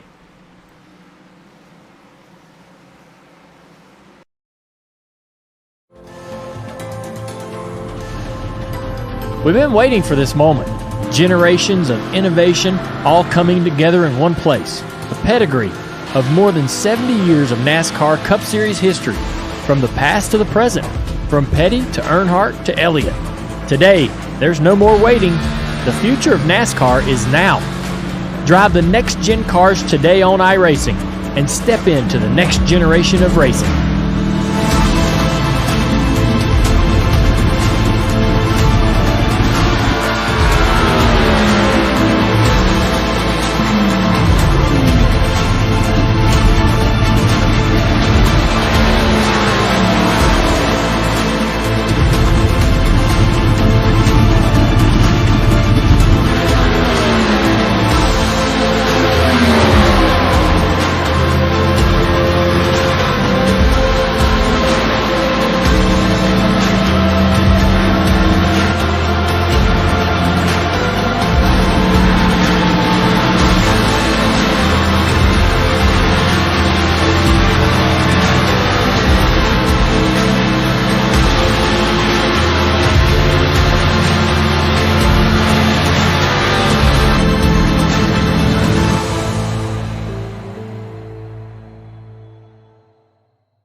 Returning live from the Bristol Motor Speedway, and it seemed as though as we were kind of getting a moment to relax up in the booth, the chaos unfolds in front of us on this restart. We'll take a look.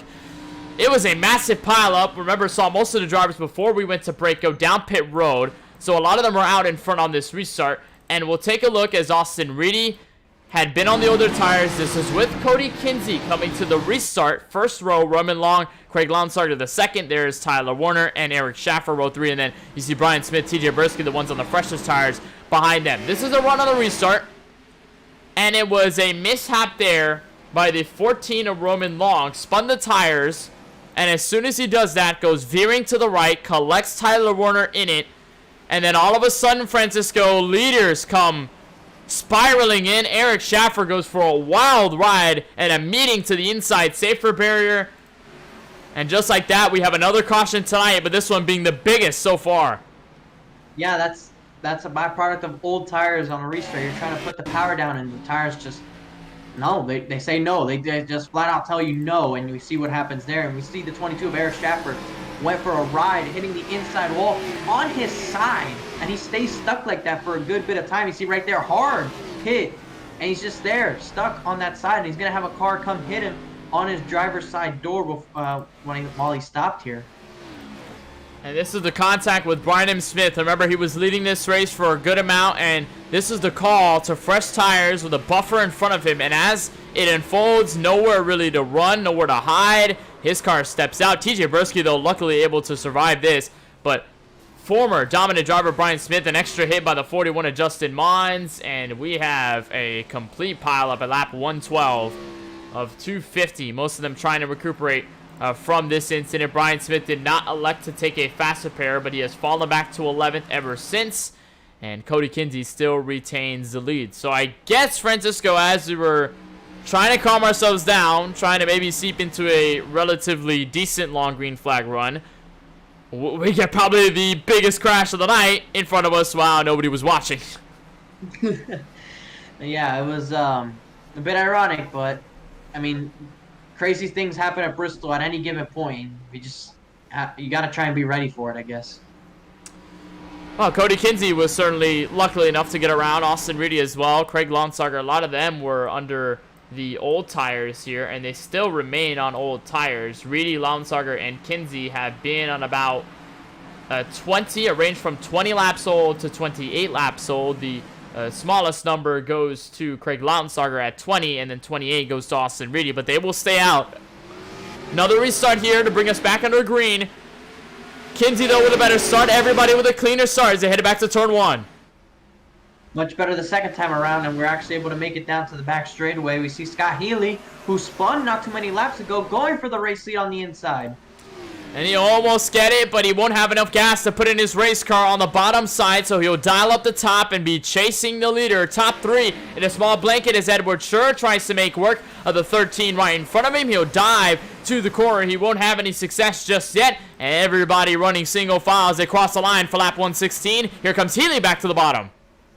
Trying to make it work, and his goal is to try and stay side by side, and it's really hard to do that, but if he's able to, it gives him enough opportunity. Look at him moving up the racetrack to see if he can dime in the corner, and look what that did for him. That gave him great enough exit. He's going to try and slide up here. If he has enough momentum, can't quite make it work. He's going to lose a little bit of that ground, but he's staying side by side, so that's all he needs. If he's able to do that again where he enters around the middle of the racetrack and diamonds off, that could be enough to give him the lead. Just methodically trying to work his way, make that middle groove work. But as for now, Kinsey still with a prominent run up top, and this could allow for the 11 of Austin Reedy peeking his nose in for third. He could also fill that space and give way as the 64 may have to relinquish those 2 spots all at once if he's not able to hang tight to the bottom. He is on the freshest tires out of these 3, but it isn't by a very large margin. And the 64 is still trying to dive it deep. Not going to be able to make it work even on old tires here, Francisco. Top is key as Cody Kinsey holds control still. It's just the preferred line, which is why if the 64 wants to stand a chance, he needs to sort of enter in the middle and force him to run the line that he wants up on the top and diamond off. That way they can get sort of equal exits to one another and make the top less of an advantage. You see guys here who were involved in that incident starting to make their way up there. You see Brian M. Smith, who didn't take a fast repair, but he's still a fast race car, and he's starting to work his way by and starting to get into the back end of this top 5. And there's a fairly large group here, Francisco, running within this top 5. There's Schur in the Hornet's Nest with Dean Brummett, Craig Lonsarger, as Brummett on the fresher tires sneaks by. He's able to look to the bottom. He goes for 4th, going to try and chase down the leaders all the way to the top. So Healy now ends up falling into the 2nd. He does not end up going back down to the bottom, and with the freshest tires in the top 5, here comes Dean Brummett, going to slowly make his way under the 11 and probably make 2 birds with 1 stone happen to the inside of the 64. Trying to take the race lead as we approach the halfway point of the race, and with these fresh tires, he may be able to do it quicker than you think. They're side by side once again for the race lead, and the 5 has been able to make quick work of everybody, and the 19 of Brian M. Smith is trying to get up there as well, but hasn't quite cleared that traffic further back as we have a change for the lead. So the 64, Scott Healy, has taken it away, and it's actually, there's contact into the wall. Cody Kinsey to the wall. Around he goes to the front straightaway, collecting Brian Smith once more. Caution waves again at lap 125, the exact halfway mark of this race. And he got put into the wall in the middle of the corner, lost the car, collected it, then lost it again as they reached the straightaway. And Kinsey, another victim to damage here at Bristol. What was a fairly clean race car to start this race, and kept it clean for a good while. And now it seems to be tainted as you'll watch it here once more. This is the battle between the top 4. He gets into the wall all by himself here, Francisco, and then that extra tap from Austin Reedy kind of sealed his fate. And Lonsarger and Smith, again, nowhere to go. Too late on the brakes. Not much time to react. And we have, again, another semi-large incident. 3 cars involved, and most of them landing in the top 10. That's what happens when wrecks happen at the front. It has a good chance of collecting the rest of the field. And right there, you see contact between Reedy and Kinsley, and that's all it took. And you see Smith get involved there. He really lost the clip when he barely touched the inside wall, so I think he should be relatively fine. Not too much damage on that 19. But we see Scherner and Lonsarger having they're battling each other, really, and they see the sparks up there, and then they see the smoke. And then around he goes, and look at that. I mean, he must have been thanking his lucky stars that he was peeking to the inside, because then he had more opportunity to react to that one. and have a bit to get by without any damage. So good on for the 20 of Edward Schur, and I'm sure Launsauger, who was up in front of him battling position, was hopefully wishing that Cody Kinsey had gone to the bottom, to the inside wall, instead of going back up to the top of the racetrack, as Launsauger will inevitably go down pit road for this damage control, as if he has a fast pair. I don't believe he does, so he will come out of pit road with front clips and rear clips completely torn off. But like we've seen before, I think front clips rear off, or ripped off rather, is probably the better part of the night. We may end up seeing it out of these. We saw it with Kyle Benson, but we could definitely well see it with this. But a fantastic move up front, Francisco. Scott Healy, we talked about him a little bit earlier, and with this consistent run, moved his way to the bottom, and on relatively old tires, he's made it happen. Yeah, but the only thing is now look who's that behind him. Indeed, the 57 of Dean Brummett started up front, led a chunk of the race. And on the freshest tires, he will probably be the next driver to challenge the race leader. We'll see if Healy goes down pit road. I don't believe he will this time by, or has elected to do so. I think he's waiting for another moment here. And actually, he did pit 2 laps ago, so I think that throws everything out of the window. So Healy's not on the oldest tires. He's on still fresh tires with everybody else in the lead lap. So I don't think Healy has to worry about that. He just has to worry about the constant speed that the 57 is carried. I think that may be the biggest note of concern, considering the fact that Dean Brummett has been easily one of the fastest cars on the racetrack. And for Healy, he's going to elect the top side. So as we move to this restart, he'll be able to control it, probably get himself clear to turn 1, but he'll also have the most dominant line to carry and defend if they end up posing a threat. We'll have to see when we get to this next restart. Francisco, any predictions of what we're going to see here with this top 2? Mayhem. One simple word, one simple answer. We'll see if it goes down. Here, lap 130. Pace car will find its way back down. It'll go softly into pit road. 2 bow ties in the 57-64. They're the next ones to lead us to green. Quick start by Scott Healy. We're back underway from Bristol. And look who's peeked into the top 5 right now. Kyle Benson on the outside trying to battle the 20 of Edward Schurner, as we see Reedy almost get into the wall. Brian M. Smith, despite being involved in the last 2 cautions, is behind this duo, trying to get by now Schurner, who lost a lot of momentum on the inside. But look at this, Reedy gets by. This is the 5 cars, as we have a wreck further back. 1 car almost around. That was the 31 machine of Nicholas Gowan, but we stay green. He collects his car, and we are still under the green flag conditions. Austin Reedy, though, using the top side of the racetrack to get the benefit of the 57, though the 57 still making this move back down low, and the side-by-side competition here will only make things better for your current race leader. Watching those 2 cars go further and further into the distance of the mirror. Gap is now to 0.7 of a second. And you see Brummett tried to slide job him, but it didn't quite work, and he may end up losing spot. Once again, he's going to try it. He's driving it in deep into these corner entries, trying to see if he can use the track position to get in front of him. Has an opportunity to do so, and he'll take it. Clean textbook pass at Bristol Motor Speedway for Dean Brummett. He moves up to 2nd. Will now have to claw in for the driver running up front. Kyle Benson now lurks into the top 5 with all the damage he can have. No faster pairs left for his Ford Mustang, and him and Brian Smith go out at a duel as the top 6 have been running away from everybody else. Edward Schur is the last car within about 1.5 seconds, almost 2 seconds here now. And as we are past halfway in this race, Kenneth, look who all the cars that are up front in this race have in common. A bunch of damaged race cars are starting to work their way up to the front of this field. And I think lucky enough for the top 2, they've been able to hold on to faster pairs tonight. So for Scott Healy and for the 57, they could still burn it off, or they have already burned it off recently. So they have the cleanest cars out of the top 5. And then you go to outright the most damaged car out of the top 5 as Brian M. Smith sneaks on. He'll move to 4th.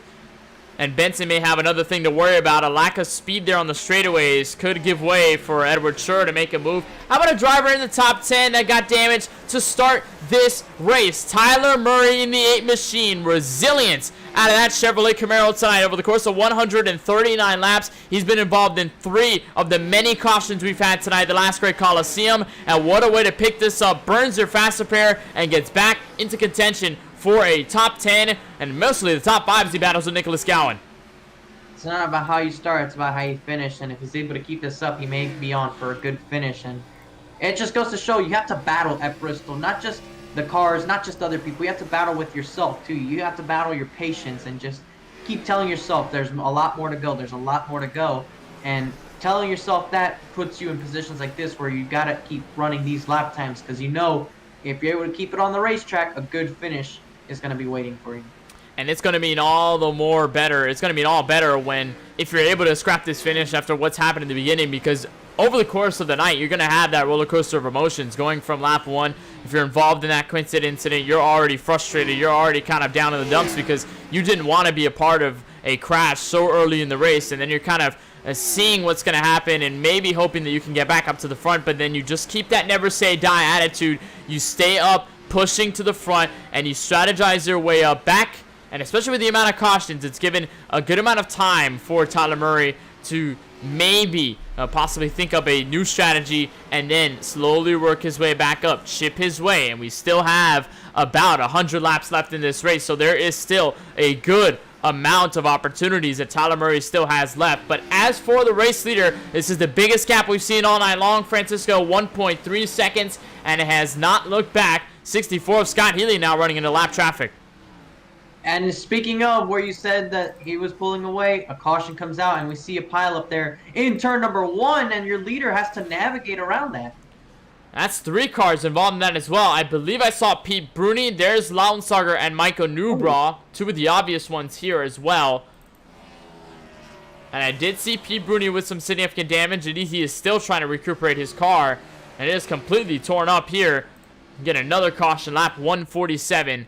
Just shy of 100 laps to go. We'll end up trying to find out where this began. Here's the 08 of Bruni running all by himself in front of Eric Schaffer. I believe we may have seen another instance of a driver losing his race car, and actually it was a contact up front that started this. Yeah, and look, the pileup was already there by the time he gets there, and try and see. And there was a car sitting in the middle of the racetrack, the 33. Probably lost it on his own. And indeed he does. Hits the outside wall, comes back up the track via the inside wall, and a slam by the 56 of Michael Newbart. Even further slam by the 13. Another slam by the 08 of Pete Bruni. A hard time for a lot of drivers to slow their cars down. You'll see the 13 come sailing in. 08 also comes by for a car crash on the bank. And then you see Scott Healy trying to get around. And I believe Scott Healy may have gotten a bit of damage from it, but nonetheless, he ends up down pit road, loses his spots to 4th, as everybody in the top 3 elected to stay out this time by. You know, that's the tough part about avoiding wrecks here at Bristol, is that you can hit the inside wall like that, and it just careens you back into the racetrack. Quite unpredictable, too, and it's very complicated to try and explain just how difficult it is to avoid it. But I know you saw, when I was in a Bristol race here once, just a power slide I had to put on in order to avoid a wreck, which is kind of, I had fun doing it. I wasn't trying to, but it sort of helped me avoid the wreck. Well, it's definitely hard to find space to get around the wreck, especially here at Bristol, and I think you can say the same for a lot of other short tracks. Martinsville, with its short size, you can also put that into perspective. You could do the same with Dover, like we visited earlier this season, where if you get into a large incident, it will not fare well for others behind because they have to kind of find and dig out that space, look very quickly. It's kind of like being in the helmet of a football player. You can't really see much from your peripherals. You can't really see what's going on. Only thing you have is what's right in front of you, and really what's right in front of you is not much to even get around in the first place, so you kind of have to pick and choose where you're going to be while also trying to predict where everybody else is at the same time. So that's also a tough task in its own right, and for many of these drivers, I think a lot of them have suffered from that as we move forward. Meanwhile, though, top 3 have elected to stay out. Reedy will choose the top, Edward Scher to the bottom in 2nd, and Justin Mon, Scott Healy will be your 2nd row when we get to restart. Bit of shuffling there from Edward Scher, maybe giving him a tap. Hey, saying, hey, let's get ready for this restart. There's guys on fresh tires behind. Already making contact, and we're still under the pace car. I'm not sure whether that's tensions between the 2 drivers or maybe just a little check just to let them know that we're going back green. And indeed, there's no joking around, especially when they have to defend. We'll find out how things fare. Pace car goes back down. Reedy goes back on the gas. Lap 151 is complete. We're back under green on a restart. Less than 100 laps to go in this race. And look at that. Scott Healy with a lot of momentum on that outside. Reedy will make the block, but to the inside goes Scott Healy, and he'll try to take the lead, but won't clear him. The outside lane working for the 11, and they're seeing side by side going into turn number 1. Eventually, those tires are going to work out. He's trying to put the squeeze on, but he will take the lead. So move the 64 back into the race lead just 2 laps after this race start. Door bumper clear for the 64 of Scott Healy. Fresh tires prevail. Lap 154 underway, and the 64 of Scott Healy moves to the race lead. Austin Reedy holds the second, third place though in a melee. Here's 57 of Dean Brummett working the bottom side, diving it straight down onto the bottom of the 41. He'll make it stick. His car gets very loose as they approach lap traffic. This is the move for third. Oh, and he has to check up there. He was going to try and go 3 wide, but thought better of it, and he's going to lose time to the 41 of Justin Mons. And now that 31 is trying to take over that outside spot, but he found a good bit of grip there to try and get by for that second spot. And he's going to try and slide job in for the third position, and he'll take it as the 41 did scrape the wall, trying to hold them off. And now 2 of the drivers of the freshest tires in the field are now running a first and third on the racetrack, though Dean Brummett has yet to gather any sort of collection to the 11 of Austin Reedy, just less than a second ahead of him, so it is fairly still possible. And if we see a long green flag run, we could end up the final 100 laps of this race under a green flag circumstances. It's just all about whether Scott Healy can hold on to this lead. We've seen it gap up to about 1.3, and it's never gone past. It's already up to 1.2, and the 64 seems to be running away as lap traffic again starts to come into the picture soon. I mean, he also has the car in second place for the time being with lesser tires than what he does, so he's basically got all the time in the world to pull a lead and or save tires before inevitably the next yellow comes out. And so Healy continues to control. Reedy got brought down by the 57. Now there goes Nicholas Gowan. And we really didn't talk about Nicholas Gowan all too much in this race, Francisco. He started all the way back in the rear of this field. Really didn't talk about him. And now with fresh tires and a relatively clean Chevrolet Camaro, he's now up to the current last step of the podium. He's done a fair job of keeping himself rather clean and getting out of the drama. I think the stealthy runs may be the most prominent compared to everybody else, as now those 3 trying to all work together, separate from the rest of the field. This is a nice battle for about the 10th spot. Pete Bruni, Cody Kinsey battle for the 10th position. And lap traffic is just everywhere around this racetrack before you know it, and not only does it become battling the lead lap cars, but you have to battle the lap cars too, because and there we have it, the caution that was inevitably going to come out, and it looks as though Cody Ivey once again. Cody Ivey straight down to pit road. This may be the cause of yellow on lap 163. We'll end up determining whether that was the case. Very slow to the inside of the racetrack, and indeed it was. So a fast repair brought out. Fairly clean race car, and again Ivey just loses it. Smacks the inside wall, and that was right in front of the leaders. That was where the 57 was laying. If you see him come across the outside, you'll see him come across the screen barely. There goes the 57 by. That was just behind Scott Healy. Well, that could have been disastrous for the leaders. And we talk about how lap traffic is such a big challenge here at Bristol. Them wrecking in front of you is even a bigger one. Yeah, not only do you have to avoid a lap car, but you have to avoid a wrecking car. And you don't have much room to avoid cars here at Bristol, especially when you have such a tight window to guess which way they're going. I mean, you don't have much choice to the inside. Because of how flat it is, you'll end up drifting up into the banking, and given the narrowness of the racetrack, you can end up in the wall. But if you try to go around the outside, you still risk going into the wall because you're carrying so much speed into the corner trying to avoid the car in the first place. So it's a lose-lose situation if you have to try and pick which line you have to avoid somebody. And even if you try and slow down, it's almost always a lose-lose. For Scott Healy, this is a big win, so he stays up in the front. Saw a quick change of position as Gowan got by, but as Gowan maintains down pit road, he's going to try and pick up his position, so he falls to the latter portion of the top 10. So as things run around here at MaxSpeedTV, believe we're the only broadcast so far here tonight on MaxSpeedTV, respectively, on Wednesday night, but there's a lot of other stuff you can catch on other platforms, especially on twitch.tv/iRacing, where the EPM Omega Cup Summer Bowl from Circuit of the Americas is currently underway on lap number 4. I must say they're having a fantastic battle up front, I believe, with Jimmy Mullis in the 46 and Vicente Salas in the 55. Both of them are going toe-to-toe with top 4, have remained under a blanket. So if you want to kind of go dual action here on YouTube, or on Twitch rather, you can go youtube.com/MaxSpeedTV and get a look at what we're happening here in the 4 Wide Racing Cup Series. And you can also get a look on your other tab, twitch.tv/iRacing, get a note of the EPM Omega Cup Super Summer Bowl happening right now. They've got 40 laps, so knowing at Coda, a relatively different track from what we see and note Francisco here at Bristol Motor Speedway. And for what we've seen tonight, I think chaos, like we talked about at the top of the show, has certainly reigned supreme. Most definitely, and we're not gonna get anything short of it in these next couple laps, because as this race continues to wind down and get closer to lap 250, I only expect it to get more intense and more antsy out of these guys. So if you think what we've seen is crazy, then we haven't seen anything yet. Countless of late race action here at Bristol on the sim in real life, and we could pose ourselves into that situation once again. We'll get the 1 to green signal. Lights are out on the iRacing pace car. A field will run as follows. Scott Healy, your current race leader. Dean Brummett to the inside will be second this time. Kyle Benson with a wrecked race car to third. Austin Reedy will be fourth. Justin Mons will line up the top 5, followed by Tyler Murray, Nicholas Gowan in 7th. Then back to 8th, you will find the drivers behind them, Edward Scher, Pete Bruni, and Brian Smith. Follow through all the way to the edge of the top 10.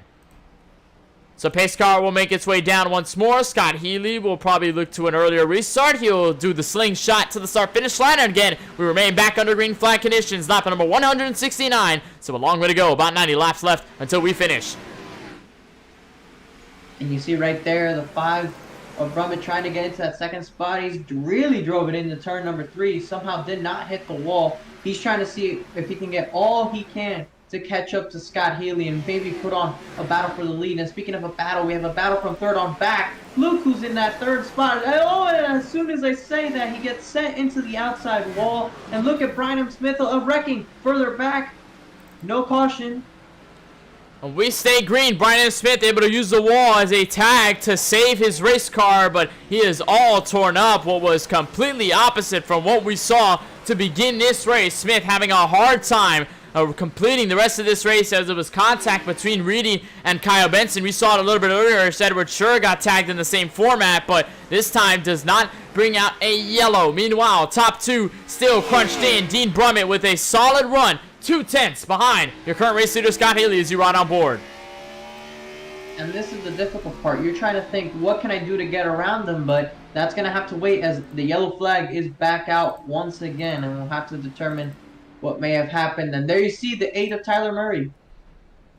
Tyler Murray was running in the top 10 prior to this and runs 1 lap down 14th as of this incident. There goes the leaders by. And he ends up, we'll get that spot back, so he indeed will stay on the lead lap. But it was caution involving him.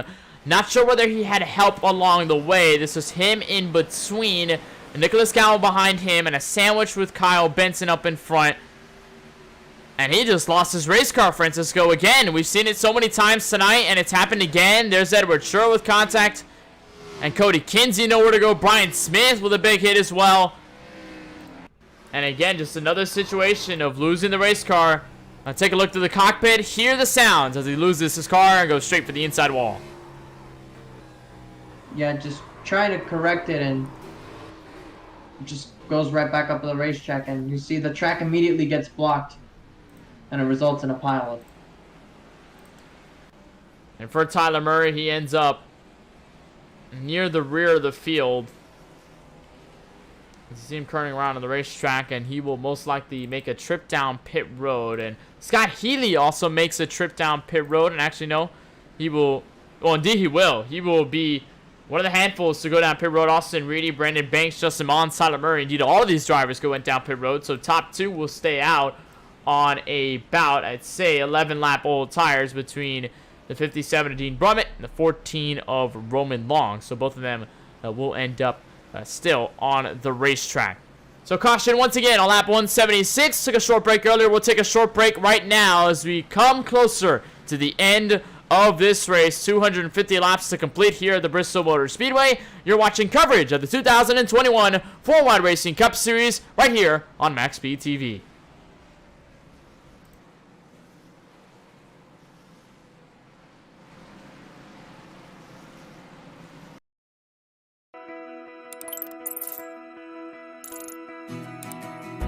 iRacing is a sim racing game that combines a true-to-life racing experience with an online community of virtual racers from all around the globe. iRacing offers a multitude of officially licensed cars and tracks, laser scanned with millimeter accuracy. Their car models and mechanical systems are based on real-world physics, engineered in cooperation with manufacturers and race teams. Their skill license system ranges from rookie to pro, ensuring members are always pitted against those with similar skill sets. Members are able to sign up for a weekly race series, compete in time trials, host a private race with friends, and participate in racing leagues created and run by the community. With over 170,000 members, iRacing works in partnership with renowned motorsports organizations like NASCAR to deliver virtual races based on the real-life NASCAR Cup Series, as well as many other series on the NASCAR ladder. iRacing also features team racing, providing a variety of options for members to create and manage their own teams. Race with friends or real-world teammates in full-length endurance events like the 24 Hours of Daytona, Spa 24, or the Bathurst 12 Hour. Additional partners include IMSA, World of Outlaws, Supercars, and IndyCar, allowing members to race in their very own Indianapolis 500, Bathurst 1000, Chili Bowl, and many more iconic events. This is iRacing, delivering the most authentic racing experience short of getting into a real race car. Sign up today at iRacing.com.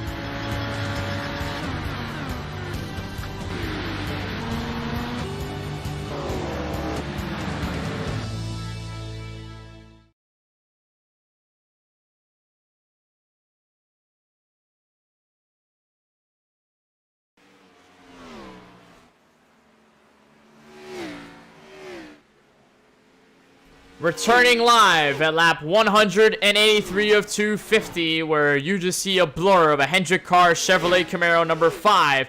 Is the 57 of Dean Brumman. He has run away with the race lead on the most recent restart from Austin Reedy. So we've seen this driver up front previously contend and lead a bunch of laps, and he continues to do so, counting them down and hopefully trying to get to the end of this race accident-free. Kenneth Bueno and Francisco Bacalao, along with you for the action. Francisco, we've seen chaos unfold. I think under break we said a chaos in a good way for the way this race has unfolded. We've had 14 cautions, but we've seen a good amount of decent racing, a lot of great battles. We continue to see him around the top 5. And with the way the race has progressed, we haven't really had a clear-cut dominant driver. There's been a handful. We've seen Brian M. Smith. We've seen Brummett. We've also seen the driver that you're looking at right now in the 64 of Scott Healy. So although we've seen a chaotic race with the amount of yellows that froze the field, we don't necessarily see the same guy up front, as a lot of the drivers running in the top 5 have fairly separated away. And look at the car that Brian M. Smith has while running in that 3rd position. It's definitely starting to look like a modified with no front clip and no rear clip.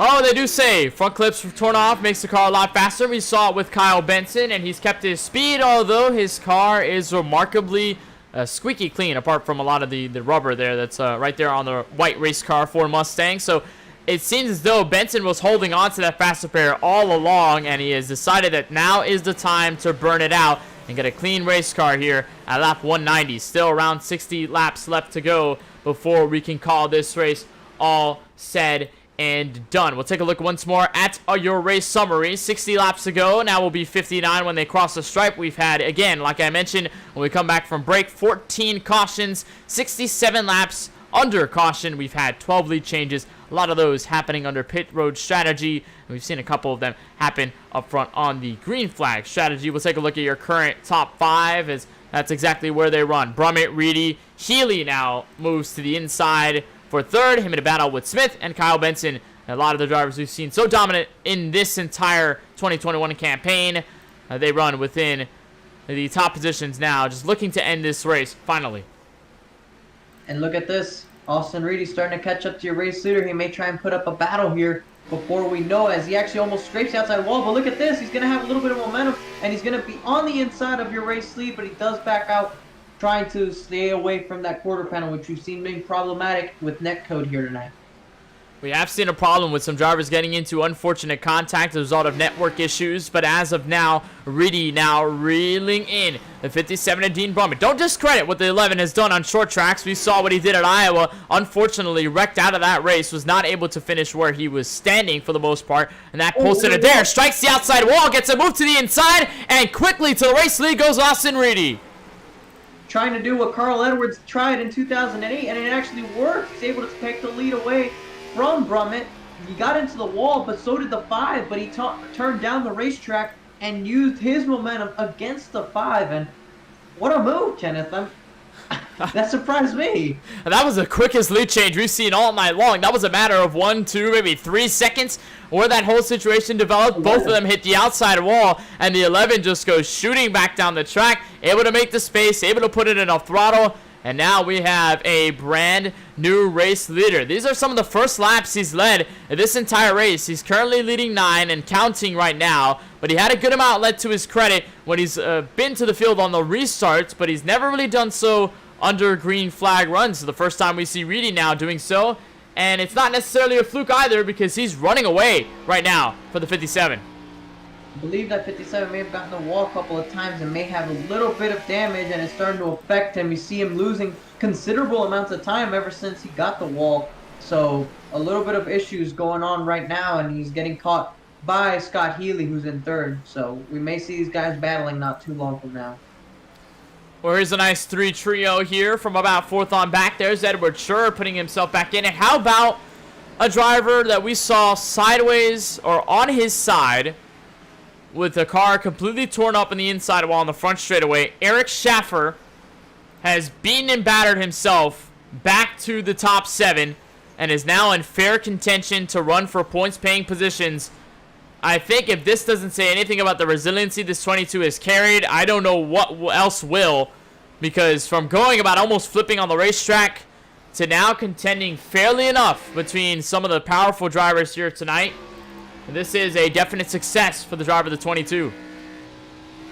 From sitting on his driver's side door against the pit wall, I would definitely call it a success right now. As you see, almost contact, and that does lead to the wall for Brian M. Smith, but I don't think he spun around, as he still pointed in the right direction, but that was contact between him and Edward Scherner for that position. Meanwhile, change of hands for the second spot. Scott Healy finally gets by Dean Brumman. I think over the course of the long run, it's really affected the driver of that 57. He's not really been able to handle his car or keep a lot of that speed for the most part ever since he lost P1. So now Healy will be next in line to challenge and try to chop up this gap that Austin Reedy has developed over the course of this run. And now, Francisco, I think we're going to face what we really haven't faced all race long. We've seen a lot of yellows. We've seen a lot of laps logged in. But we're now within the final front stretch of this race. Telemetry tells us that if we stay green from here on out, we're going only 11 minutes on the racetrack until we finish. So we are now closing in on the final laps of this race that shot down quickly here at Bristol with a green flag run right now. Yeah, I mean, the laps do quick off here quickly at the Bristol Motor Speedway. And if we do stay green, it does not surprise me to see that we can finish this race in about 10 minutes time. So it just comes down to if we do stay green. And given what we've seen tonight, I feel we still haven't seen the last caution. Well, we may be in that situation. We've commentated Jinx a couple of times when yellows have come out. We talk about strategy, which I don't think we fared much all night long, considering we haven't had a long enough green flag stint to even consider going down pit road under this type of scenario. And most of the time we've had a yellow to save everybody, and then they all end up going down pit road, much forward in different strategies mostly than others. And I think tonight it has surely affected a lot of other drivers in terms of what has worked and what has not worked, because for Austin Reedy and Scott Healy, Taking a look at it right now, they're about 37, 36 laps old on their tires. If we stayed green from the end, they're probably going to stay out. They have enough fuel to get to the end. But for Dean Brummett, I think in part, as to why he's very slow on the racetrack, he has 10 lap older tires than the top two and a couple of drivers behind him. So that 57, I believe, is looking for a yellow to the point where he can get fresh tires, cut his way back up, because under the worn-off rubber in the final stint of this race, this won't do him any good. Yeah, I mean, and right now, if you look at the lead that Austin Reedy has, he has about 2 seconds to Scott Healy right now. Brummett has fallen down all the way to third, and he's going to be at the clutches of Kyle Benson as soon as he actually strikes the wall there. Brummett does. So Reedy right now with a 2-second lead, given the how quickly the lap times click off here at Bristol, if he's just able, and there it is, caution coming out, Kenneth.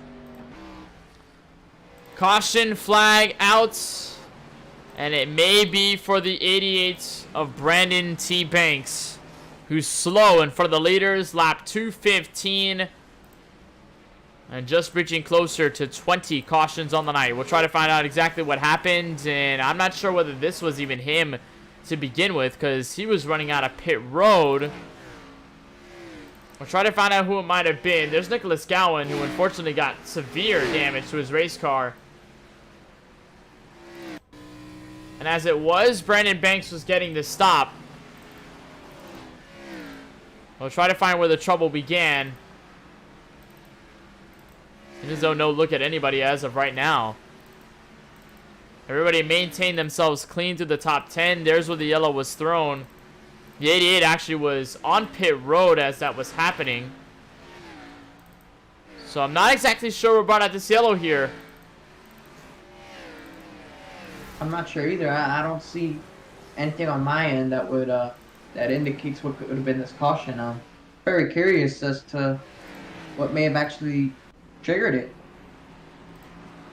There's a look at Roman Long taking a step down pit road, as mostly everyone had went down, as Austin Reedy gets a fast repair, so his car is completely clean. Scott Healy comes out second. Saving grace for Dean Brummett. Caution came out at the exact right time, as he will be on fresh tires for the final stint of this race. And they are all good on fuel, so no concerns there about whether they can make it to the checkered flag. I'm still trying to find out exactly what may have concurred on that yellow. Oh, I see what happened. Kinsley and Brian M. Smith made contact entering turn 1, resulting in Smith going up into the wall, and I believe that's what brought out the caution. On lap 212, it seems as though that happened. We'll try to see it indeed. Brian M. Smith tore up race car. And here's Cody Kinsey up the road. We'll try to see if that was the result, because I did see the 93 fairly slow before we got waved this yellow. Caution had already happened. And there it was, right there. It was a half spin by the 19 and a hard hit to the outside wall. I believe that's what brought out the yellow. Indeed it does. So it wasn't necessarily a full spin. It was about a half spin that got saved. But nonetheless, brings the field under rest. Do you reckon, Francisco, this could be possibly the worst moment for Austin Reedy, knowing that he's got a lot of strong drivers behind him and they're all on the level playing field? I mean, the only good thing he has going for him, I guess, is the fact that at least he can rest knowing that this won't be the last caution. Oh, he may indeed have had that. We've seen a lot of green-white checkered finishes here at Bristol, so if it comes down to it, we will have multiple attempts at that green-white checkered, and we'll describe that if we get to it. But as for now, we're not close to that territory yet. We're still about 30 laps shy from the end of this race, and still a potential shot at a first-time winner. Austin Reedy has yet to pick up a win this season, Francisco. He has been close, but he has never fully executed that finish. The 64 has won 1 race this season. Dean Brummett has won also 0, so he could also nab his first win if he gets up to the front. Benson with a win of his own. Edward Schur, no wins as well. So 3 out of the 5 drivers in the top 5 do not have a win this season, and they have a very solid chance of taking that away, adding themselves to the win column here in the Ford Wide Racing Cup Series. We'll find out about 30 laps time. Austin Reedy, though, on the gas. Pace car is down. We're back under green. And a solid start for him. He's able to once again get cleared for that spot. You see Healy tried to dive down to the inside, but it won't work for him. But Kyle Benson now taking over that third spot from Brummett as Healy sideways and gets into the wall. Still loose on the racetrack. And here comes Brummett now trying to go from 4th to 2nd. Shades of an early race spin, but he saves it. Scott Healy stays up to 3rd. Dean Brummett now takes advantage. Couple drivers to the outside wall, but there is no harm, no foul. We stay green, door to door for 2nd. And this is exactly what Austin Reedy wants to see. He's already pulled out to well over a 2nd in front of the trio right here that is battling for the 2nd spot. And now it's a battle for 3rd as the inside is just not working for Brummett. Healy settles into 2nd, and it looks as though Benson's going to take over that 3rd spot. And no grip to the bottom side. Brummett now falls to about the 4th place on the racetrack. He may fall to 5th as Sure has his nose in. He'll clear everybody single file through the top 5. Austin Reedy, though, bridging to 1.1 seconds as we approach 25 laps to go from Bristol. And this will be a quick one. He's got 26 laps before he reaches the end of the race, and 25 before he gets to the white flag, which is the next flag he wants to see. Not yellow. He definitely doesn't want to see a black flag, but he wants to see the white flag, knowing that that race will be official, whether it's the caution that comes out or the checker that comes out from there on. As we actually have a spin towards the inside of the racetrack. I know you saw that smoke, and it looks to have been Tyler Murray, but he's still going, and there's no caution on the racetrack, so a close call right there. Very close call to the final 25 laps of this race. He keeps it collected. Murray, though, unfortunately, 1 lap down in the current 12th position. Everybody, though, riding still fairly clean. No battles between the top 3. Benson now looks in. Brian Smith actually gets way of Edward Sure with a brand new race car. Him, Sure, and Justin Mons kind of in a trio. Top 7 now, currently running under a blanket as Reedy now 1.2 seconds this time by. And extending that lead, and this is exactly the position he wants to be in. He's right now hoping this goes green because these next 20 laps can go by quickly, but also at the same time, when it goes to trying to get your first win, it'll be a long 20 laps. I mean, these 20 laps are going to feel longer than any other 20 laps he's ran at any point in this race, whether it was under caution or under green. So this is probably the most pressure-filled part of the race for him right now, just trying to run these laps out and get to the white flag. It's going to be very tough for him. It feels long for 20 laps, and then you recognize that it is also long for 5 minutes. And that's how long Reedy has to stay on the racetrack, complete his laps. He'll take his first win. This is barring if any yellows come out. If we stay green, that's how long it'll take. But Reedy right now slaps to the outside wall, but nothing big. Small damage to the 11, but he has picked up his pace. It seems as though his car has come alive ever since the latter portions of the race have started. But don't look now, as there's a lap car 31, and Nicholas Gowan gets in the way. I was just about to say that Healy ran a significantly faster time and has been cutting down this lead. That interaction with the lap car does not help, and now Reedy a little bit loose with 17 to go. You saw he got into the wall a little bit harder than he was probably trying to do so anyways, and the lap car did not help his case. He had to try and navigate around them manually, and now look at this. The lead has been cut in half by Scott Healy, so we have a race on our hands with 16 laps to go. It'll be the longest 16 laps Reedy will ever face, but now he has to look to his rearview mirror, and he can see that black number 64, black and yellow Chevrolet Camaro on his way, trying to challenge for a second race win of 2021 and make it one that is not falling on pit strategy. Still, top 2 running within about half a second now, 15 laps to go from Bristol. This is far from over, and if you look back, this trio is battling for a spot in the top 5. Brian Smith, who used the faster pair, the 5 of Brummett, who has a little bit of rear bumper damage, and Kyle Benson, who's running in that 3rd spot. So this trio's found themselves together on the racetrack with Edward Turner not too far behind. Justin Mons down in 7th. Eric Schaffer, who was upside down early in this race, running in 8th. Roman Long, who struggled all night, is finding himself in the top 10 along with Bruni rounding out the top 10. So an interesting set of people running out this top 10 considering all their troubles here tonight, Kenneth, but I think they'll take it all things considered. Yeah, attrition has been so key to this race, and you can tell a lot of them have been damaged. Here's a group of lap traffic cars that Reedy has to skither by, a lot of them using the inside line, so they're respectfully letting the leaders go, not making any sort of trouble between them. There's Ricky Rosner, Christopher Bishop, and for even guys like Roman Long and Kyle Benson, these are great finishes nonetheless with the amount of damage they accrued, with the incidents they've been involved in tonight. this is a solid end to what was a rough night to open ever since he dropped the green flag. This time, as the 11 crosses the stripe, it cuts down to 10 laps to go for the Bristol Motor Speedway. Gap remains at about half a second last time by. Healy was almost a tenth faster, 15.435 relative to Reedy's or at least 15.4 for Healy, 15.5 for Reedy. Flip-flop this time by, and the laps continue to wind down. 2 minutes left on this telemetry. 11 still looking for his first win. And they keep trading off who's faster each lap, and if that keeps up, then this is all that Austin Reedy needs in order to win this race. You see, he keeps hitting that wall, but it's actually working out well for him. Probably using that Carl Edwards strategy from Kansas in 2008, just using the wall to the right advantage to get enough of a run. But he hits it too much there on corner exit. That might actually hurt him a little bit.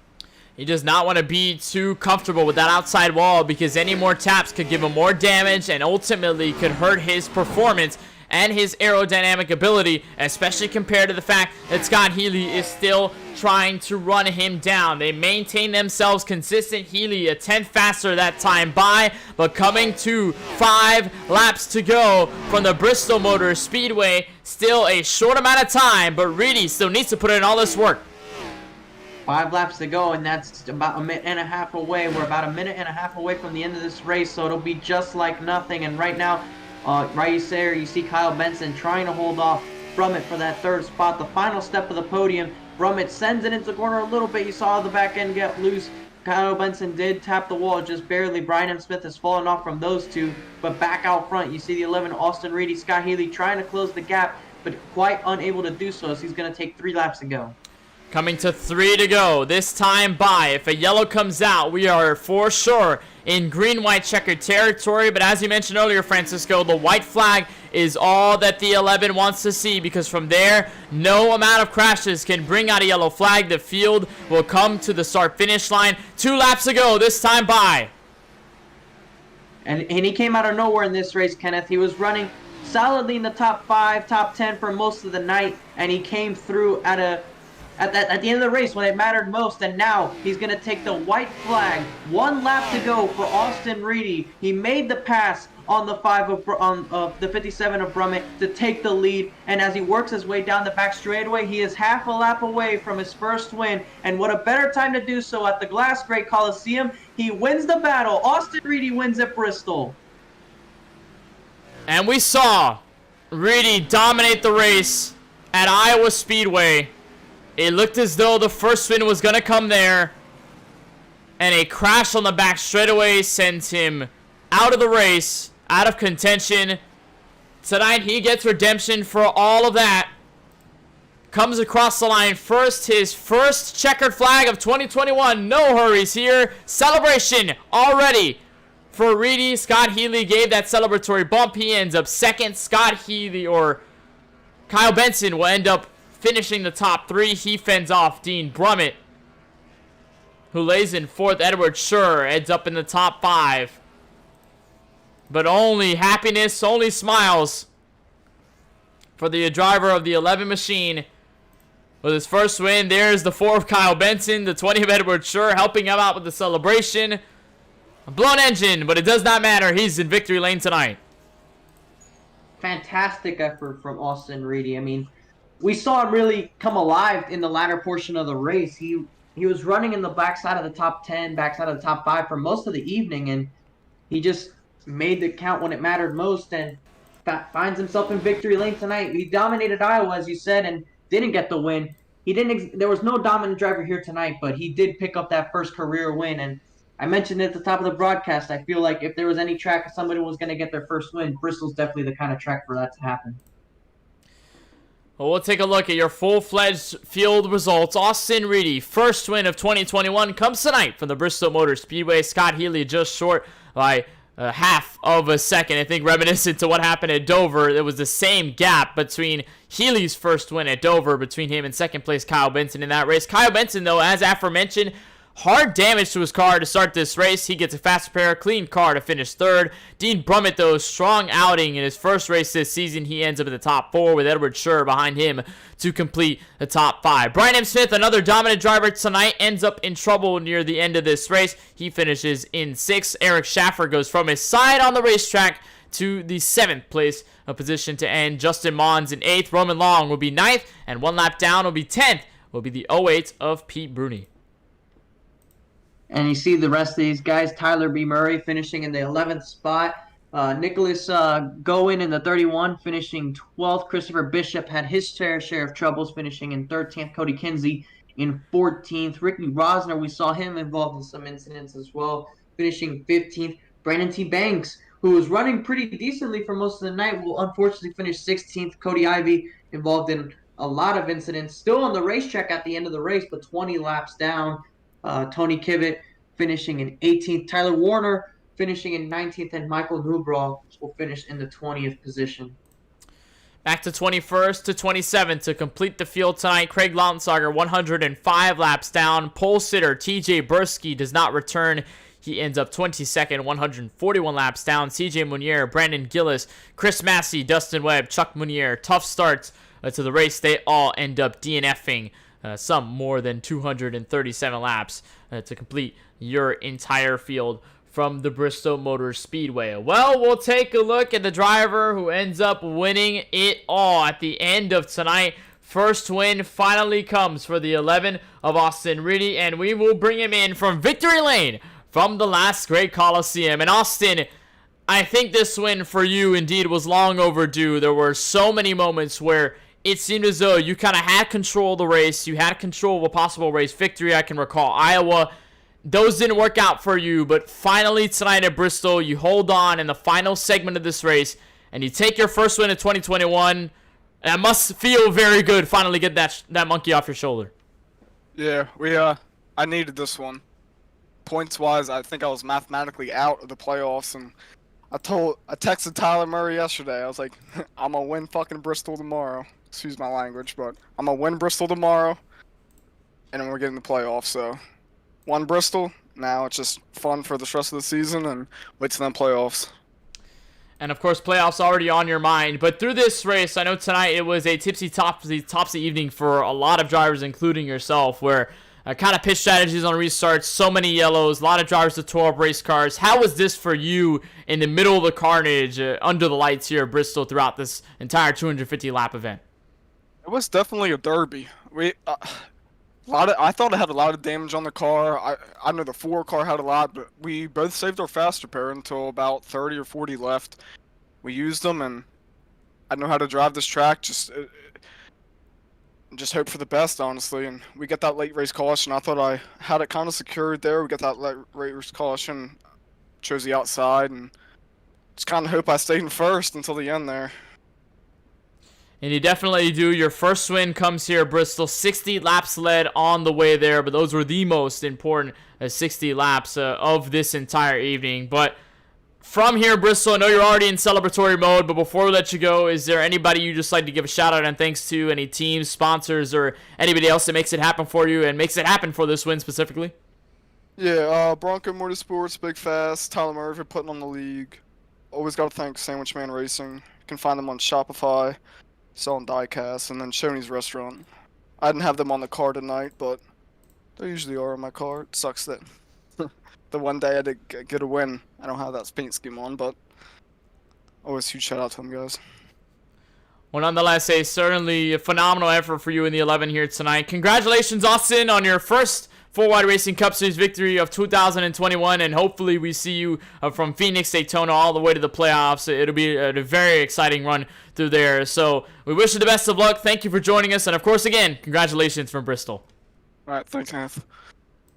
Austin Reedy finally gets his first win, and it came in the final, about 50, 60 laps of this race to make it happen over the 64 of Scott Healy. And indeed, Scott Healy will take a moment to talk with the driver of the 64. Got his first win at a short track and was close enough to his second win rather, on another short track here from Bristol Motor Speedway. Won at Dover and could have had one here at the last great Coliseum. We'll be trackside here with the 64 of Scott Healy. And Scott, I know that this race may be similar enough to what happened at Dover with the way this track kind of handles, and with that short track prowess you carried, you were able to lead a bunch of laps of your own and stay up front. What did you need in that final segment in order to get your second career win of the season?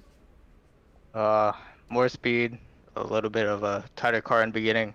When you got cold tires, he's tries to want to spin on you. Other than that, if I had just had a little bit more time, more speed, I probably would have caught him, try to pass him for that win.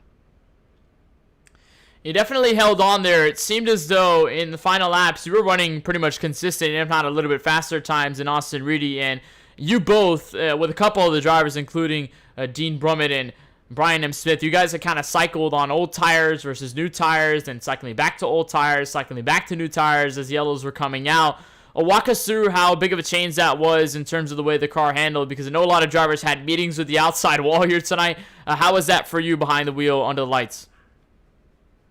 Definitely a gamble. If you start on new tires, you get more speed, more momentum, a lot more turning ratio, a lot of that stuff. Start on old tires, you gotta judge it, you gotta be a little bit slower on it, because it just wants to wrecking loose when you throw the gas pedal. Sorry, my bad. Other than that, I mean, it's just a gamble in Bristol. Well, the gamble pays off for the most part. You end up second here after it all, 250 laps. I think surviving Bristol is a feat of its own, considering the carnage we saw here over the course of the evening. But before we let you go, Scott, is there anybody you'd just like to give the love and shout-outs to? Any teams, sponsors, or anybody else that makes it happen for you here? Certainly everyone from the RSR group. They do a fantastic job. Off Apex Designs, they do an amazing job painting our cars. My family, friends, Cook Creek, and all those other sponsors. So I'd like to give a shout out to all of them. Well, Scott, we certainly congratulate you on your second place finish here from the Bristol Motor Speedway. A big thank you for taking the time to join us, and we wish the best of luck when we move out west. Another short track, I think that'll be fun in its own right. Phoenix Raceway, we hope to see you there, Scott. Thank you for having me. Scott Healy ends up close enough, but ends up in second nonetheless. Should be some good points going into the playoffs in just a couple of weeks' time with a win already under his belt. With another driver who's won a race this season, one of the Charlotte Roval, and is easily the most dominant driver of the playoffs so far. Went from no clips on the race car to all clips on the race car. Bounces back to a third place finish, the last step of the podium, our final driver interview of the night. We'll bring in Kyle Benson. And Kyle, I think we've talked a lot over the course of this season with a lot of the finishes, the win at Charlotte Roval a couple weeks back. And tonight, I think this is probably the most unique out of it all. You go from no clips on the race car, no bumpers on the race car, very damaged one. You get the fast pair at the end, carry the speed, you end up third. Walk us through how you made that happen. Oh, I really wish I could tell you. I really don't know. I mostly just kind of winged it. I suck at this track really bad, so I was like, you know what? If I had like a minute and 45 optionals like there was, so, I mean, if you ain't having no clip, you ain't having no fun, right? So, I mean, I had a lot of fun tonight. Good job with Reedy. He just fast all the time. Tires were actually not as bad as I thought they're gonna be. Especially when you have no front clip. It's pretty cool. But yeah, just kind of wheeling the whole thing around the whole time, especially when that last damage I got was kind of like the nail in the final coffin.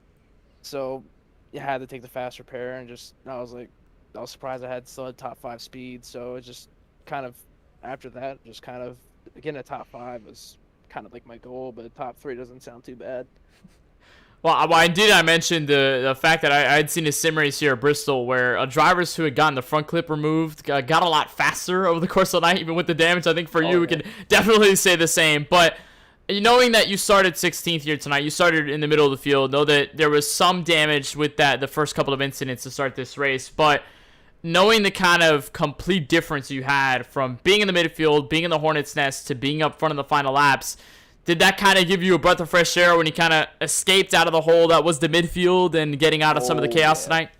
Oh yeah, it was like night and day back there. I mean, back in the middle of the pack, man, you're clawing for every position. I mean, you're trying to save tires while you're trying to, you're doing like 14 things at once. But like when you're up in the top like 7 and 8, I mean, there's a lot more gap between the cars, so you're not like really in a battle a lot. You're not like on edge, so you can kind of like relax and just put some laps in, and you catch somebody, then you're really on it. So it was definitely a night and day difference.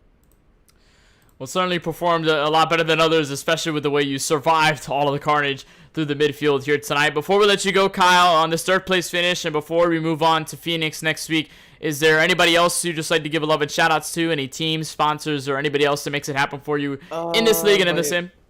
Oh, yeah, sorry about that. But yeah, everybody, Forward Racing, Big Fast Racing in itself, Tyler Murray and Roman Long for getting this league together, everybody in the race council, everybody trying to come in here and have a little fun like I do. So it's definitely a lot of fun. I always look forward to this. So, yeah, that should be about it.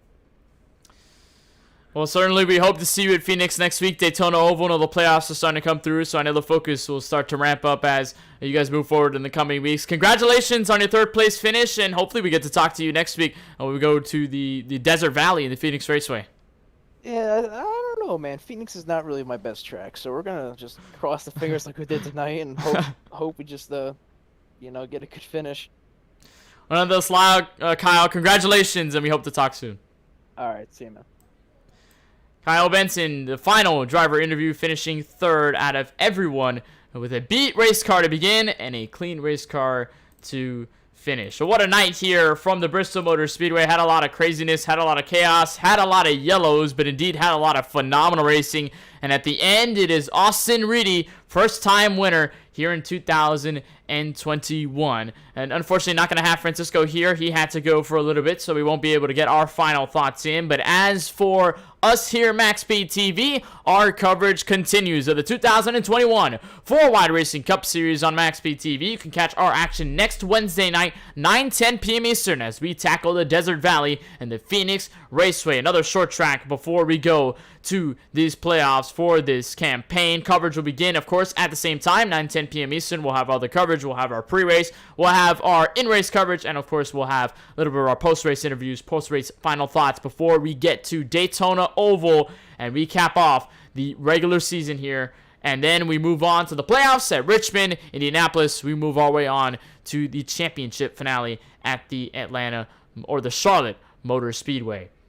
So for everybody at the race council that makes it happen at the Four-Wide Racing Cup Series, Tyler Murray, Matt Roberts, Roman Long, Craig Lautensager, and of course, your race winner tonight, Austin Reedy, a big congratulations to him on his first checkered flag of 2021. And on behalf of all of us at MaxSpeedTV, and for my colleague in the booth, Francisco Bacallao, my name is Kenneth Bueno, saying so long and good night from the last great Coliseum. We'll see you on the other side of the virtual country at Phoenix next Wednesday night.